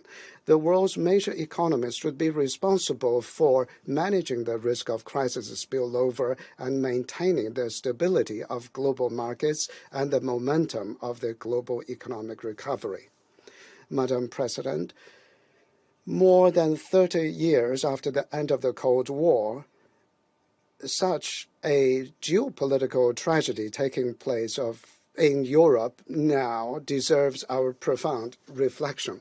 The sovereignty and territorial integrity of all countries should be respected, and small and medium-sized countries should not be pushed to the forefront of confrontation between and among great powers. All countries have the right to decide their foreign policy independently and should not be forced to take sides. The security of all countries is inseparable, and the security of one country cannot be achieved at the expense of the security of others.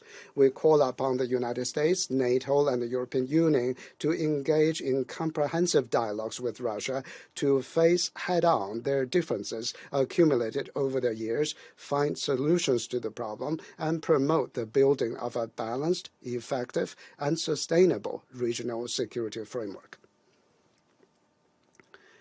On the issue of Ukraine, China does not seek geopolitical self-interest. It is not our mindset to watch the situation indifferently from the sideline, let alone do anything to add fuel to the fire.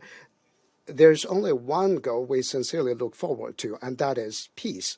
China will continue to promote peace talks and play a constructive and responsible role in helping resolve the crisis in Ukraine. I thank you, Madam President.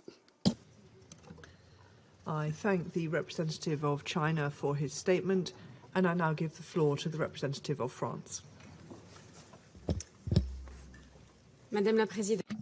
Madam President, I'd like to hail the participation of President Zelensky in this meeting, and through him I'd like to hail the courage and the spirit of resistance of the Ukrainian people. France stands by your side. I thank the Secretary General, the Undersecretary General for Political Affairs, and the Undersecretary General for Humanitarian Affairs for their statements. The war of aggression that Russia is conducting against Ukraine has, in the past few days, reached a new threshold of horror. The images of mass graves and of mass atrocities against civilians in towns in the north of Ukraine, in Bucha, Borodyanka, and Motin, have led to the condemnation and indignation around the world. We like to express our wholehearted compassion for victims and our full solidarity with the Ukrainians, and we're still shocked by the horrific images that were shown in the video this morning. France condemns in the strongest terms the massive atrocities committed by the Russian forces. These atrocities could constitute war crimes, but also crimes against humanity. The disinformation tactics used by Russia to conceal its crimes unfortunately are no surprise to anyone. Once again, Moscow, to the disgrace of the murder of civilians and children, is adding the disgrace of lying and denial. Madam President, in the face of these horrific crimes, France urges not giving in to hatred and rather to take action along the following lines. First of all, we need to maintain the strongest possible pressure to compel the Russian authorities to put an end to a war that is compromising global security and well beyond Europe, including food security. France is fully engaged to contribute to this, in particular with its European partners in the framework of the French presidency of the European Council and the G7. It will continue its determined support to the Ukrainian authorities in all possible forms. Secondly, the crimes committed in Ukraine should not remain unpunished.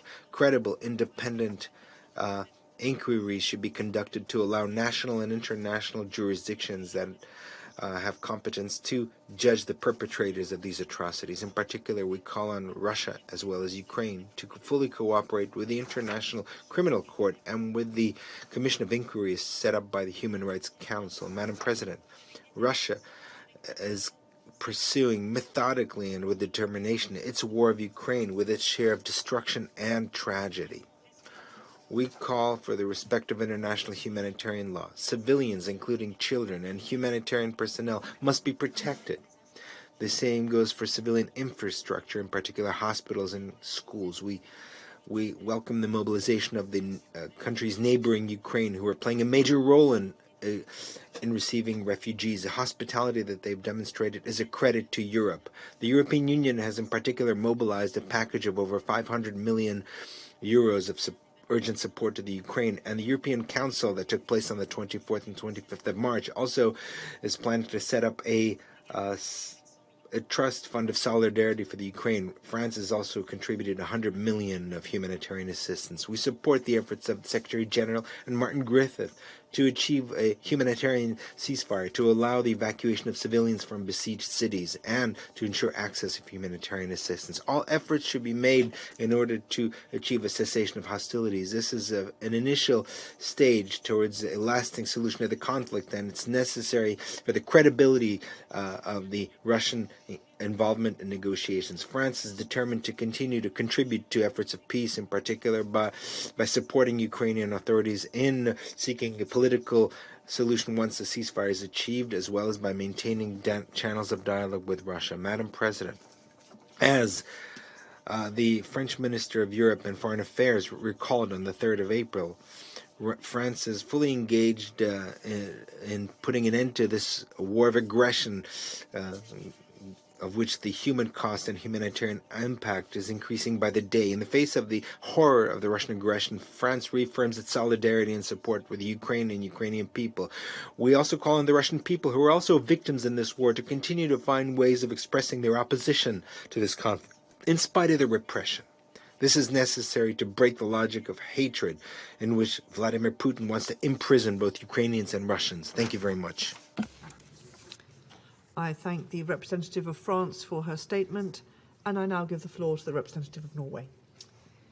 Thank you, President. I thank the briefers for their valuable inputs.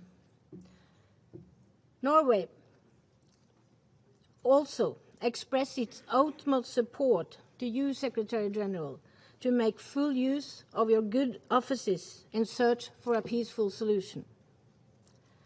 I want to thank President Zelensky, through you, Ambassador, for his strong testimony this morning and for the heroic fight the President, the Ukrainian government, and the Ukrainian people are engaged in for your country and for the peace and freedom of us all.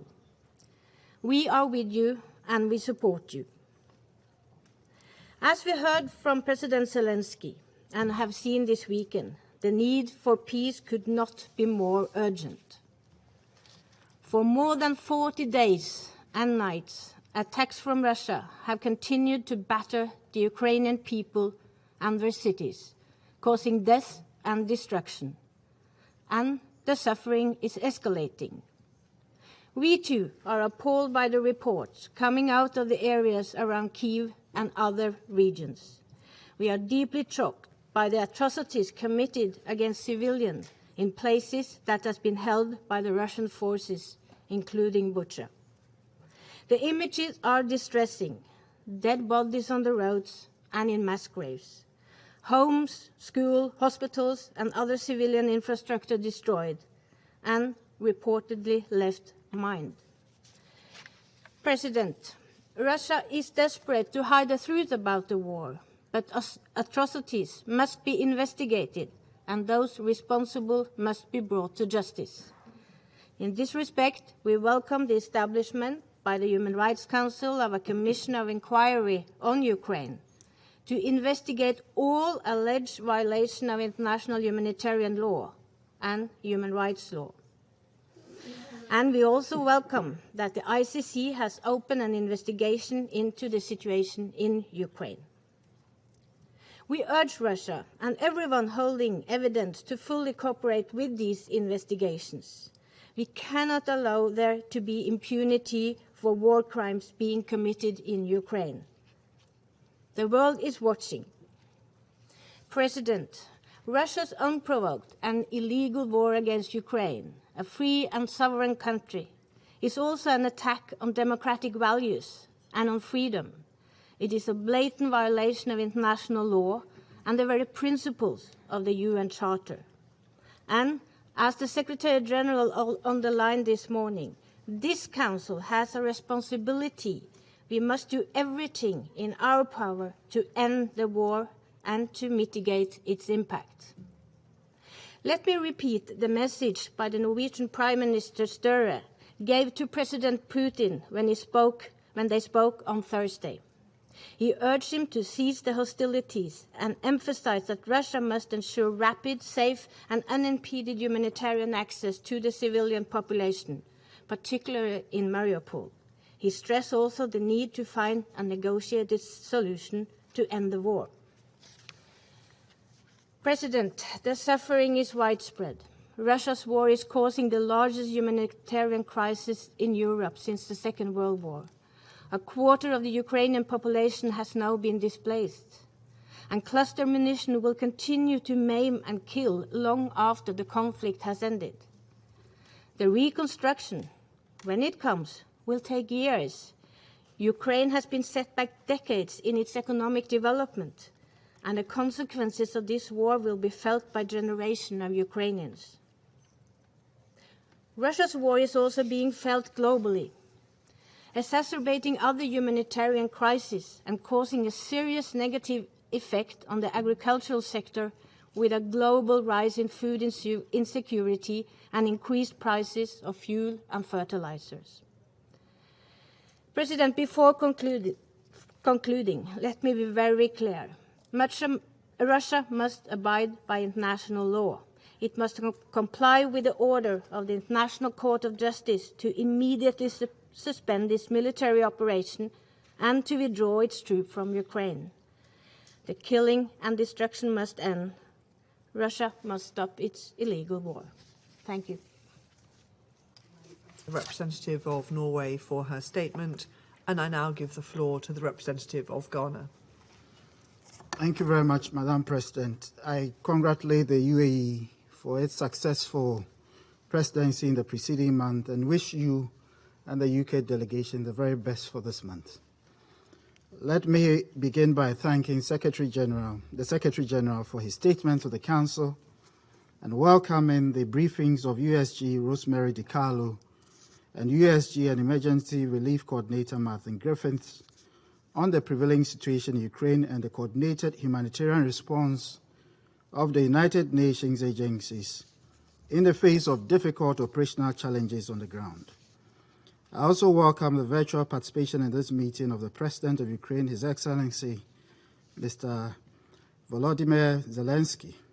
My delegation has taken careful note of the Ukrainian President's remark, noted his country's steadfast commitment to peace, and encouraged the path of dialogue and diplomacy in finding a settlement of this needless war. Madam President, the prolongation of the war in Ukraine continues to be a situation of deep concern for Ghana. We are particularly disturbed by the increasing humanitarian cost arising from the unjustified aggression by the Russian Federation against Ukraine. We have observed with pain the unbridled bombardment of civilian populated areas as well as civilian and other critical infrastructure without regard to the customary norms of international law and the principles of international humanitarian law relating to armed conflict. Ghana is gravely concerned by the reports of alleged gross violations of international humanitarian law and international criminal law since the onset of the invasion, including emergent reports and images of human rights violations and the killings of civilians in Mariupol, Chernihiv, Kharkiv, and areas on the outskirts of Kyiv, such as Bucha. We support the call by the Secretary General for an independent, impartial, and thorough investigations to establish the facts, gather the evidence, and to hold all perpetrators of such atrocious crimes accountable for their actions. The killing of children, the aged, medical personnel, humanitarian workers, and journalists are deplorable, and we condemn all such acts unreservedly. We urge restraint on all sides and re-emphasize the urgency of an unconditional cessation of hostilities nationwide to enable the evacuation and safe passage of civilians and facilitate the delivery of life-saving aid to the people in the cities that remain under siege. Humanitarian agencies require unobstructed access to reach people in need of food, water, and medicine and other critical supplies, and all parties must guarantee such access. The ravages of both the global COVID-19 pandemic and the situation in Ukraine demonstrates the interconnectedness and interdependence of states and reinforce the need for a unified international response in support of the path of dialogue and diplomacy. Madam President, we have followed closely the direct negotiations between the conflicting parties and note the progress made in the fourth round of consultations which took place in Istanbul on 29th of March 2022. To sustain the negotiations, we urge a restraint in the ongoing hostilities and a follow-through of the express commitments to resolve the security concerns of the parties. In furtherance of the efforts of the parties, the Council must at this time focus attention on supporting confidence-building measures that facilitate a negotiated settlement of the immediate conflict and the wider question of European security on the basis of international law and other internationally agreed frameworks. The convergence of the parties and the international community on these matters would be the only way to end the tensions, bridge the differences between the parties, and forge a unified position on the situation in Ukraine. I thank you for your kind attention. I thank the representative of Ghana for his statement, and I now give the floor to the representative of the United Arab Emirates. Thank you, Madam President, and I'd like to join others in congratulating you and your team for assuming the presidency and wishing you a productive month. I'd also like to thank the Secretary General, the Under-Secretary General for Political and Peacebuilding Affairs, and the Under-Secretary General for Humanitarian Affairs and the Emergency Relief Coordinator for their helpful briefings. We also thank President Zelensky for his address to this Council. We have once again heard in this Council deeply sobering and concerning reports from the ground, including from Martin Griffiths and Rosemary DiCarlo. And with every meeting, the Council is reminded of the rapidly deteriorating humanitarian situation on the ground in Ukraine. 1/4 of the country's population have fled their homes. And the rising death toll and the destruction of critical civilian infrastructure are a grim reflection of the tragic human cost of war. The images coming out of Bucha and other towns and cities are shocking. The alleged crimes they entail are of the utmost gravity. And first and foremost, as others have said, we must establish what has happened here with the cooperation of all parties. It is imperative that we do not get caught up in a war of narratives in addition to the conflict that is ongoing.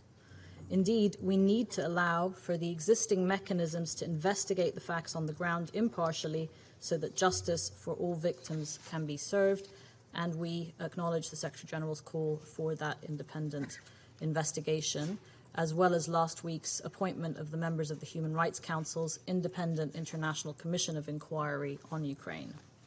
As we enter the 6th week of conflict, we believe that an immediate cessation of hostilities throughout Ukraine is imperative to move towards a peaceful solution to the war in Ukraine. And we take note of efforts to reach a diplomatic resolution to the conflict, and we see the ongoing negotiations and several rounds of negotiations between Russia and Ukraine as a very positive development. We remain hopeful that these efforts at the negotiating table can urgently translate into de-escalation on the ground, and we urge others to support these efforts. We also welcome the readout from Mr. Griffiths on his meetings with senior Russian officials, as well as his upcoming meetings with Ukrainian officials. Establishing a viable humanitarian ceasefire could be a stepping stone for broader negotiations and eventually a sustainable peace. However, until a cessation of hostilities is achieved, the priority must be to work towards protecting and alleviating the suffering of civilians. And in addition to the points we made during the last Council meeting on Ukraine on 29th March, I want to focus here on 4 additional points for the Council's consideration. First, as others have done, we all need to continue to reaffirm the need for all parties to abide by their obligations under international humanitarian law, in particular the protection of civilians and the respect for the principles of distinction and proportionality that are paramount in conflict. Second, the difficulties in providing relief and humanitarian access need to be addressed immediately and can be addressed quickly. It's critical to find either local or broad-based agreements for security guarantees to allow for the safe provision of humanitarian assistance and for civilians to voluntarily evacuate safely. And these are initial confidence-building measures that can be developed down the line and should also be encouraged, including the proposals left by Mr. Griffiths with the government in Moscow. Third, as the ICRC has noted, false narratives and disinformation has the potential to cause real harm for humanitarian organizations on the ground. The use of digital technologies that amplify the spread of harmful information, including misinformation, disinformation, and hate speech, is a true challenge in conflict zones. And these phenomena are not new, but technology has greatly increased the scale and speed at which harmful information reaches target audiences online. And this is particularly concerning in crisis settings where information can influence the dynamics and behavior on the ground and can put communities and humanitarian responders at risk. Fourth, at a time of conflict, protecting civilians, of course, must be our top priority. However, we should not forget the impact that war has on a nation's cultural heritage and identity. We're concerned by UNESCO's recent reports on the dozens of cultural sites that have been damaged in Ukraine since the conflict began. We know from our experience in the Middle East that protection of cultural sites is critical to rebuilding peace. And in moments of violence and turmoil, cultural sites are essential cornerstones for collective memory and a foundation for future reconciliation. We therefore call on all parties to refrain from the unlawful destruction of cultural heritage and to think about what comes next after the war concludes for the people living there and how they go about building peace. Before I end, allow me to take a moment to reflect on what others have commented on, including the Secretary General, and that is the devastating impact of the conflict on food security worldwide. And we're alarmed by these figures shared by the Secretary General just now on how the war is affecting some of the most vulnerable communities around the world. 1.2 billion people in 47 developing countries are at risk due to rising food prices. And food shortages are aggravating situations already on this Council's agenda, and these shortages are felt in other settings where high prices of basic commodities can lead to further unrest and instability, not just in this part of the world, but around the globe. So we look forward to seeing the UN Global Crisis Response Group on Food, Energy and Finance address these issues and offer it our full support. And let us not forget that the effects of this war are hitting communities that are still reeling from the global COVID-19 pandemic. And these vulnerabilities are further exacerbated by reduced domestic food production due to the rising costs and scarcity of chemical fertilizers and pesticides. And the knock-on effects, including global conflicts, will be grave, and the Council must stay focused on all of them. Unless we do something to end this conflict now, it will continue to drive suffering and instability worldwide in the coming months and years, and the world simply cannot afford this, and the Security Council should do its part to stop this conflict and to help parties come and reach a peaceful solution. Thank you. I thank the representative of the United Arab Emirates for her statement, and I will now make a statement in my capacity as the representative of the United Kingdom. President Zelensky, by video, Secretary General, colleagues, the United Nations was created in the wake of a European war of aggression that laid waste to Europe and engulfed the world.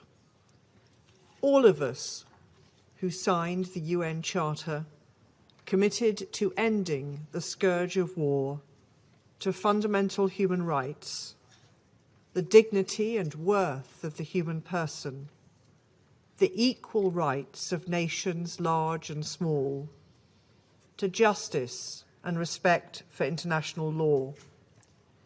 Yet now we're facing another war of aggression in Europe. We've heard today, again, the devastating impact of Russia's unilateral and illegal military action in Ukraine, its impact on surrounding countries and the region, and on the security and prosperity of the wider world as it seeks to recover from the COVID-19 pandemic. Thousands killed, millions displaced, cities razed to the ground, hospitals bombed, citizens cut off from food, water, and medicine, blockaded seaports, and the rapid increase in wheat prices, pressure on already stretched humanitarian resources. And now, as Russia is forced into retreat from areas around Kyiv, the brutality of the invasion is laid bare. We've all seen the horrific images from the towns of Bucha and Irpin of civilians deliberately killed in areas from which Russian forces have recently withdrawn. And the video we saw earlier underlined that horror. These acts and other credible incidents must be investigated as war crimes, and the UK fully supports the work of the International Criminal Court and the work of the Ukrainian Prosecutor General and other national prosecutors. Colleagues, as we and so many others have said so many times, all of this could be stopped if the Russian Federation ended this war now. I resume my function as President of the Council. The representative of the Russian Federation has asked for the floor to make a further statement.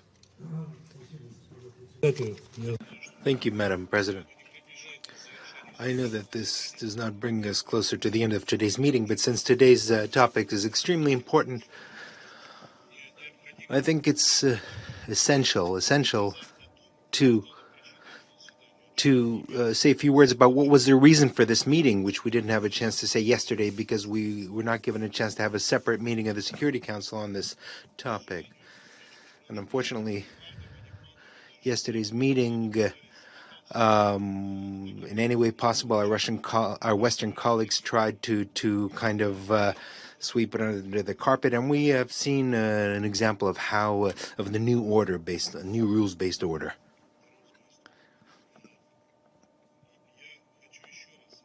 I would like to once again focus on the events in Bucha, which became the premise for conducting today's meeting, and has led to some far-reaching conclusions that many of you have already made.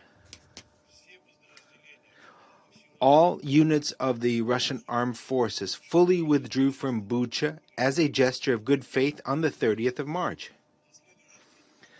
The very next day, after a round of negotiations between Russia and Ukraine in Turkey, in the presence of negotiators.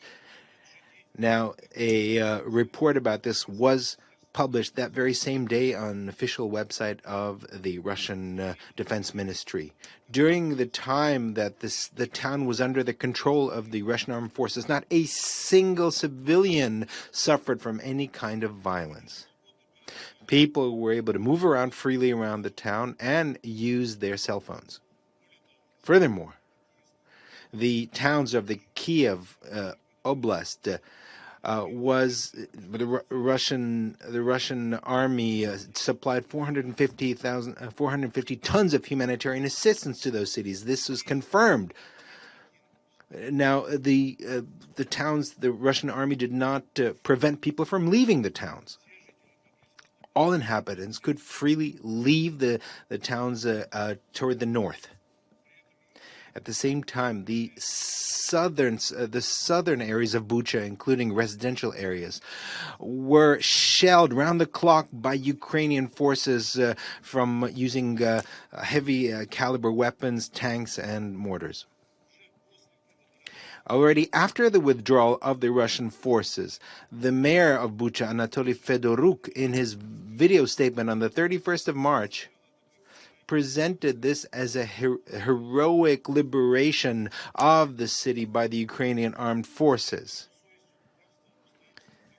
Now, let's set aside its so-called liberation, and let's focus on the fact that he confirmed the fact on the 31st of March that there were no more Russian soldiers in the town on the 31st of March. Furthermore, the mayor did not mention any local inhabitants with their hands tied and having been shot.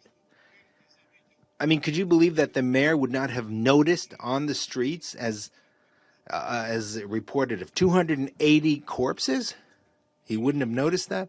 On the 1st of April, the deputy of the council, Yekaterina Ukraintseva, the deputy of council of Bucha, in a 2-minute video, warned several times the local residents that representatives of the Ukrainian security forces have entered the town and are conducting a mop-up operation, and she's asking everyone to be very careful.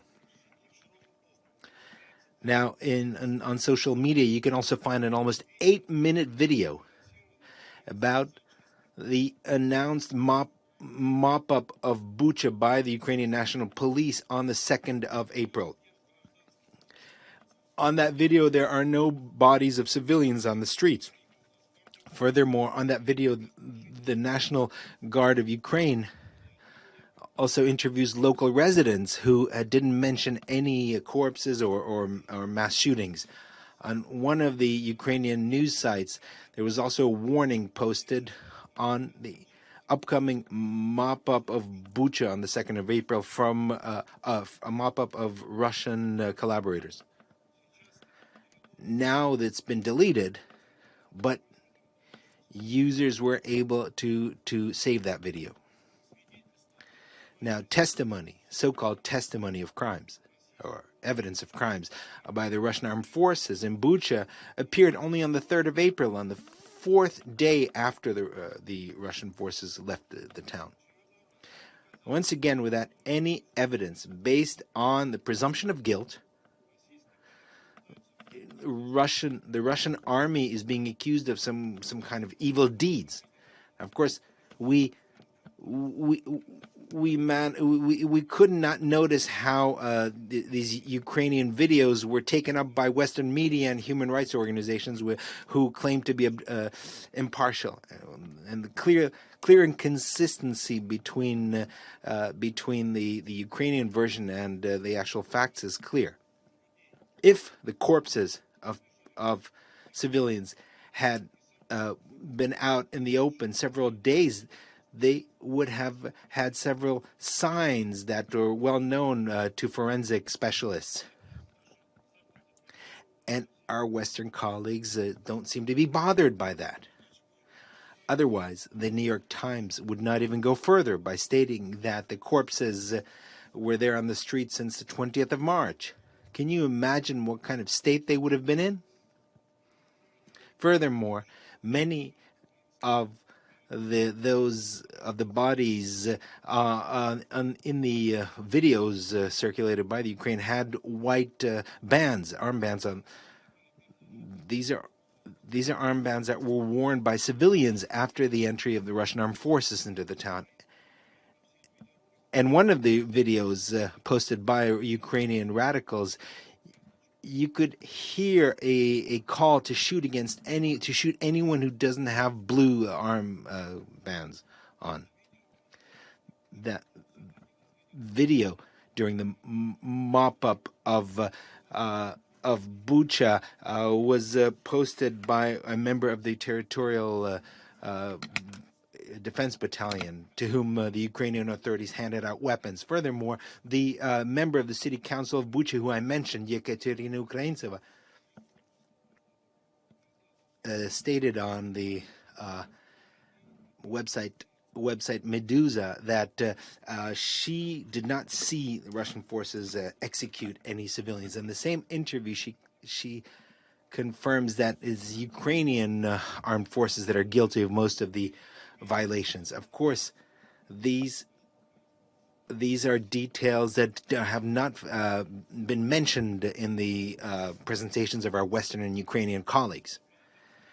However, Ukrainian President Zelensky is already claiming that all these staged events in Bucha have give the Ukrainians the right for an uncivilized response.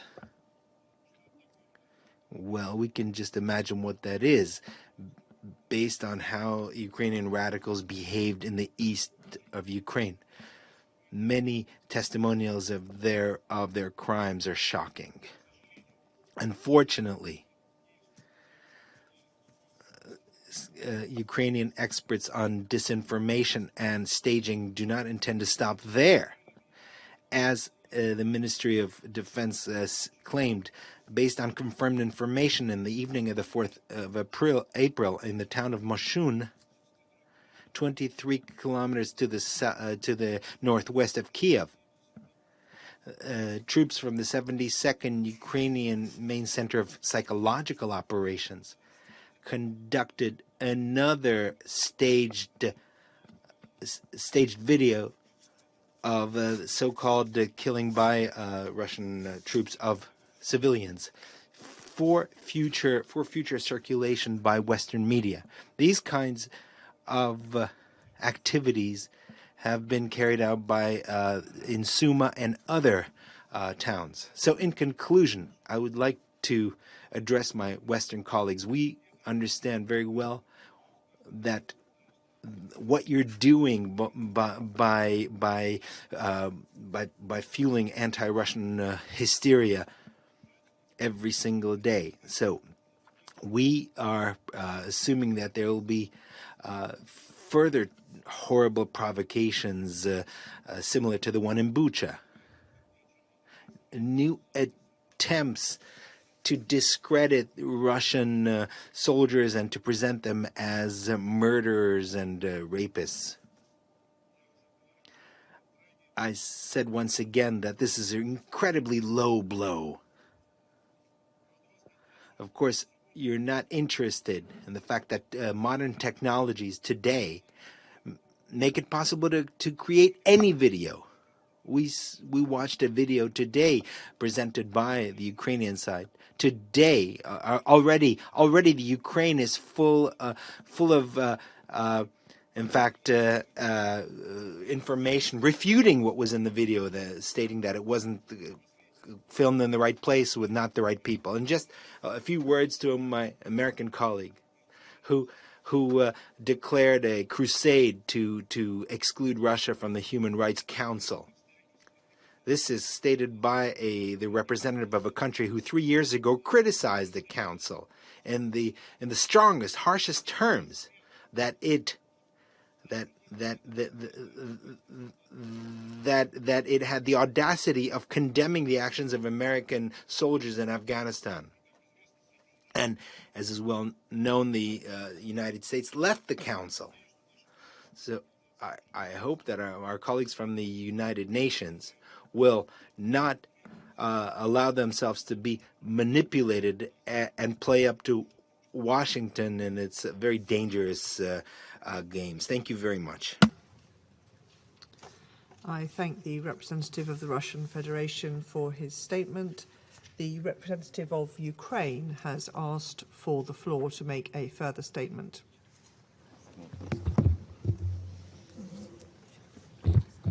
Well, thank you, Madam President. Before I switch to English, I would say a couple of lines rather.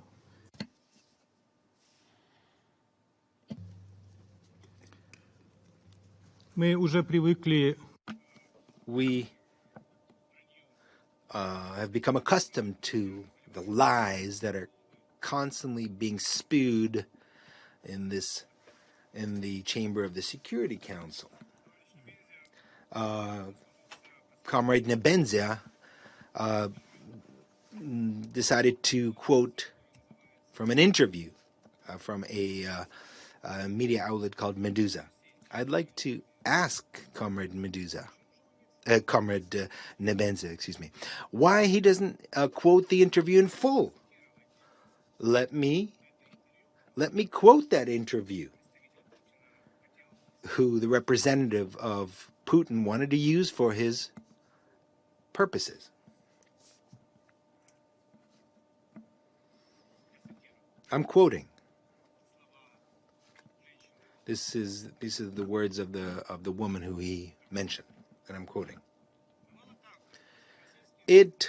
Sometimes Russian soldiers gave dry rations to the basement, and then after lowering these rations, they tossed grenades into the basement. You wanted to quote that interview. Why didn't you quote the whole interview?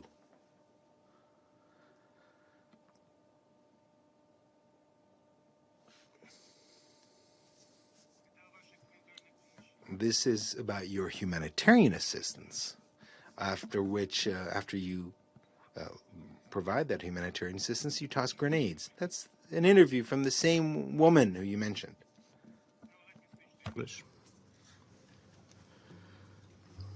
I would like to make my further statement in response to the hypocritical questions by Putin's representative.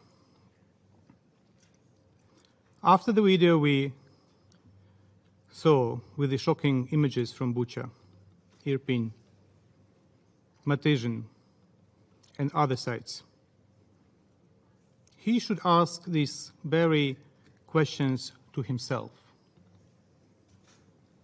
How have Russians got to the cruelty of Nazis? When have you started enjoying acting like Nazis? Killing civilians, attempting to redraw internationally recognized borders, setting the task to finally resolve the Ukrainian issue,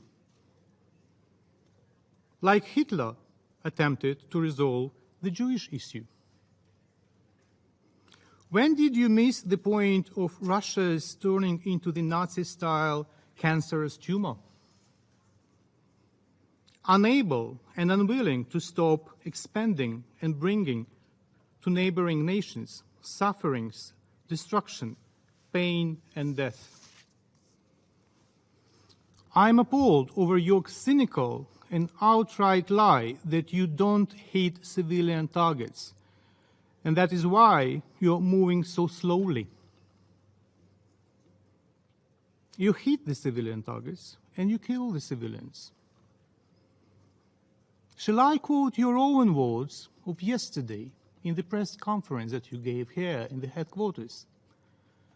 where you said that civilians are killed by your army. Or shall I not? Shall I play the video? You said this is a war. Civilians are killed in the war. It's a warfare, you said.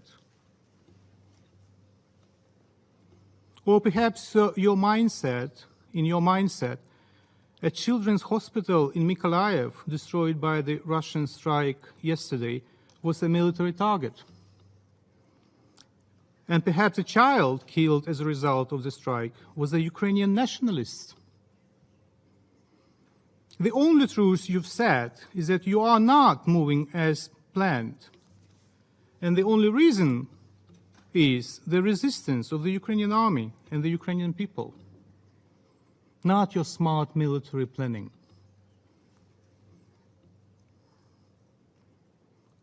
The Ukrainian people who realize quite clear what the Russian world in reality means. And we thank the international community for the solidarity with Ukraine. Ukraine will win in its territory, and the entire world will win, despite the threats that a criminal and a liar throws in the face just in the Security Council chamber. Finally, if there is anything that we have to thank the Russian representative for, it is his acknowledgement at yesterday's press conference that Russia is waging war against Ukraine. War, you said several times, not the special operation.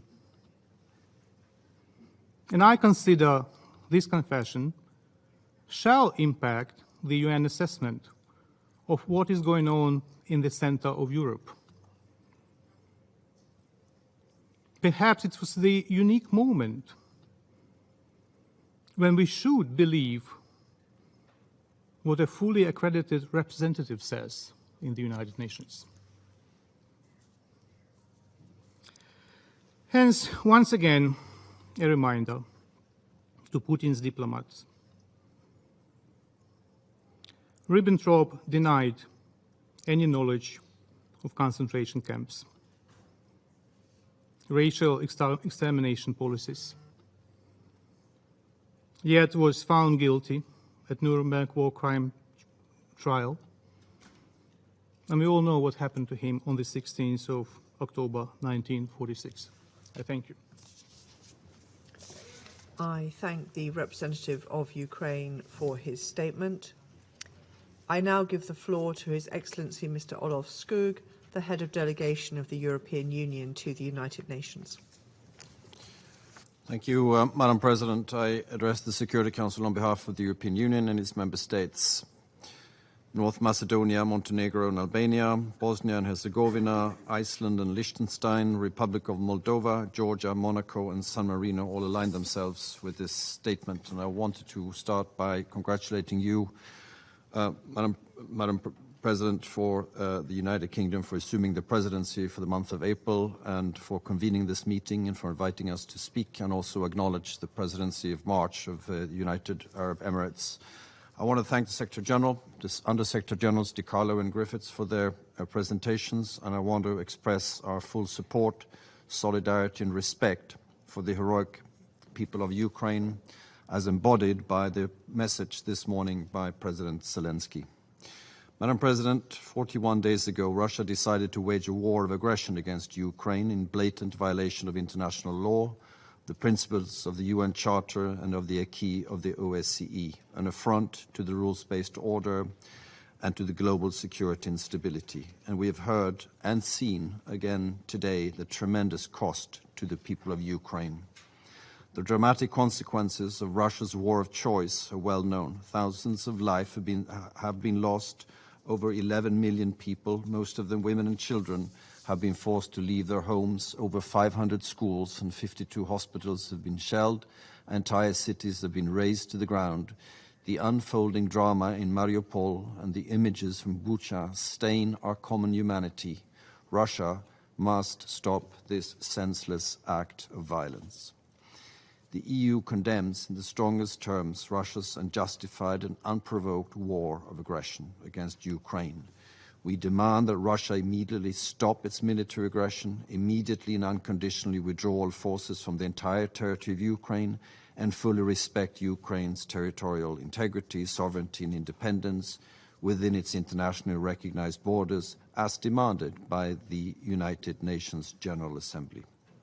We condemn in the strongest possible terms the reported atrocities committed by the Russian armed forces in a number of occupied Ukrainian towns. Haunting images of massacres with large numbers of civilian deaths and casualties, as well as destruction of civilian infrastructure, show the true face of Russia's brutal war of aggression. These massacres will be inscribed in the list of atrocities committed by Russia on European soil. The Russian authorities are responsible for these crimes committed while they had effective control of the area. They are subject to the international law of occupation. Russia is directing attacks against the civilian population and is targeting civilian objects, including hospitals, medical facilities, schools and shelters. These war crimes must stop immediately. Those responsible will be held to account in accordance with international law. We welcome the International Court of Justice's provisional measures ordering Russia to suspend military operations immediately. We fully support the investigation launched by the prosecutor of the International Criminal Court into war crimes and crimes against humanity, as well as the work of the Independent Commission of Inquiry. The EU is assisting the Ukrainian Prosecutor General and civil society in the collection and preservation of evidence of the war crimes. It is clear there must be and there will be accountability. The EU and its member states are providing shelter for the more than 4 million refugees that fled Russia's violence. They do so regardless of nationality, ethnicity, religion or race. We have adopted sanctions against the Russian government, its financial and defense sectors, and those individuals enabling and financing the aggression. We have committed significant funding to the UN Humanitarian Flash Appeal and regional refugee response plans for Ukraine. So far, the EU and its member states have mobilized over 1.1 billion euros in emergency aid. This comes on top of the 2.4 million euros in humanitarian emergency and early recovery assistance the EU and its member states have provided to Ukraine since 2014. In the largest ever operation under the EU Civil Protection Mechanism, 29 countries, all EU member states together with Norway and Turkey, have responded to the request for assistance from Ukraine. As of 4th of April, over 13,000 tons of medicines, hospital equipment, ambulances and firefighter equipment, food and energy supplies have arrived in Ukraine. European leaders have set up a Ukraine Solidarity Trust Fund to channel support to post-war reconstruction. And at the pledging event on 9th of April with Canada, we will further showcase that we stand in words and deeds with the courageous people of Ukraine. Madam President, after the Security Council was unable to take action, the General Assembly demonstrated once again less than 2 weeks ago the overwhelming international rejection of the Russian aggression and an overwhelming support to addressing the humanitarian crisis in Ukraine. The international community demanded safe and unhindered passage for civilians fleeing violence, as well as humanitarian access to those in need. International humanitarian law must be respected. The dramatic consequences of Russia's war against Ukraine are not limited to Europe. They are global. Ukrainian farmers are prevented from sowing as a result of Russian shelling. Ships filled with wheat are blocked in Black Sea ports by Russian military forces. As a result, food prices have rocketed, pushing people into poverty and threatening to destabilize entire regions. The poorest countries, as we've heard, are the most vulnerable to shocks in food prices. All this is a direct result of the war, despite Russia's cynical attempts to shift the blame. Madam President, the EU and its member states are fully mobilized to end the war in line with international law and the UN Charter. But at the same time, crises the world over need our urgent attention. The EU will continue to provide humanitarian and development support to our partner countries from North Africa to the Middle East and from Sub-Saharan Africa to Asia. We are scaling up our multilateral action to provide support to countries with acute food insecurity and are committed to keeping global trade routes open so agricultural staples can feed the world. The EU has pledged 2.5 billion euros for international cooperation related to nutrition for the period 2021 to 2024.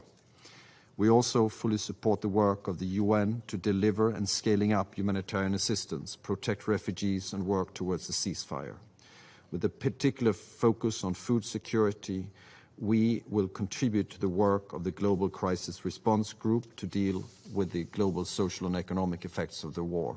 We heard your recommendations this morning, Secretary General, and we have already launched a strategy for safeguarding food security and reinforcing the resilience of food systems backed by increased assistance.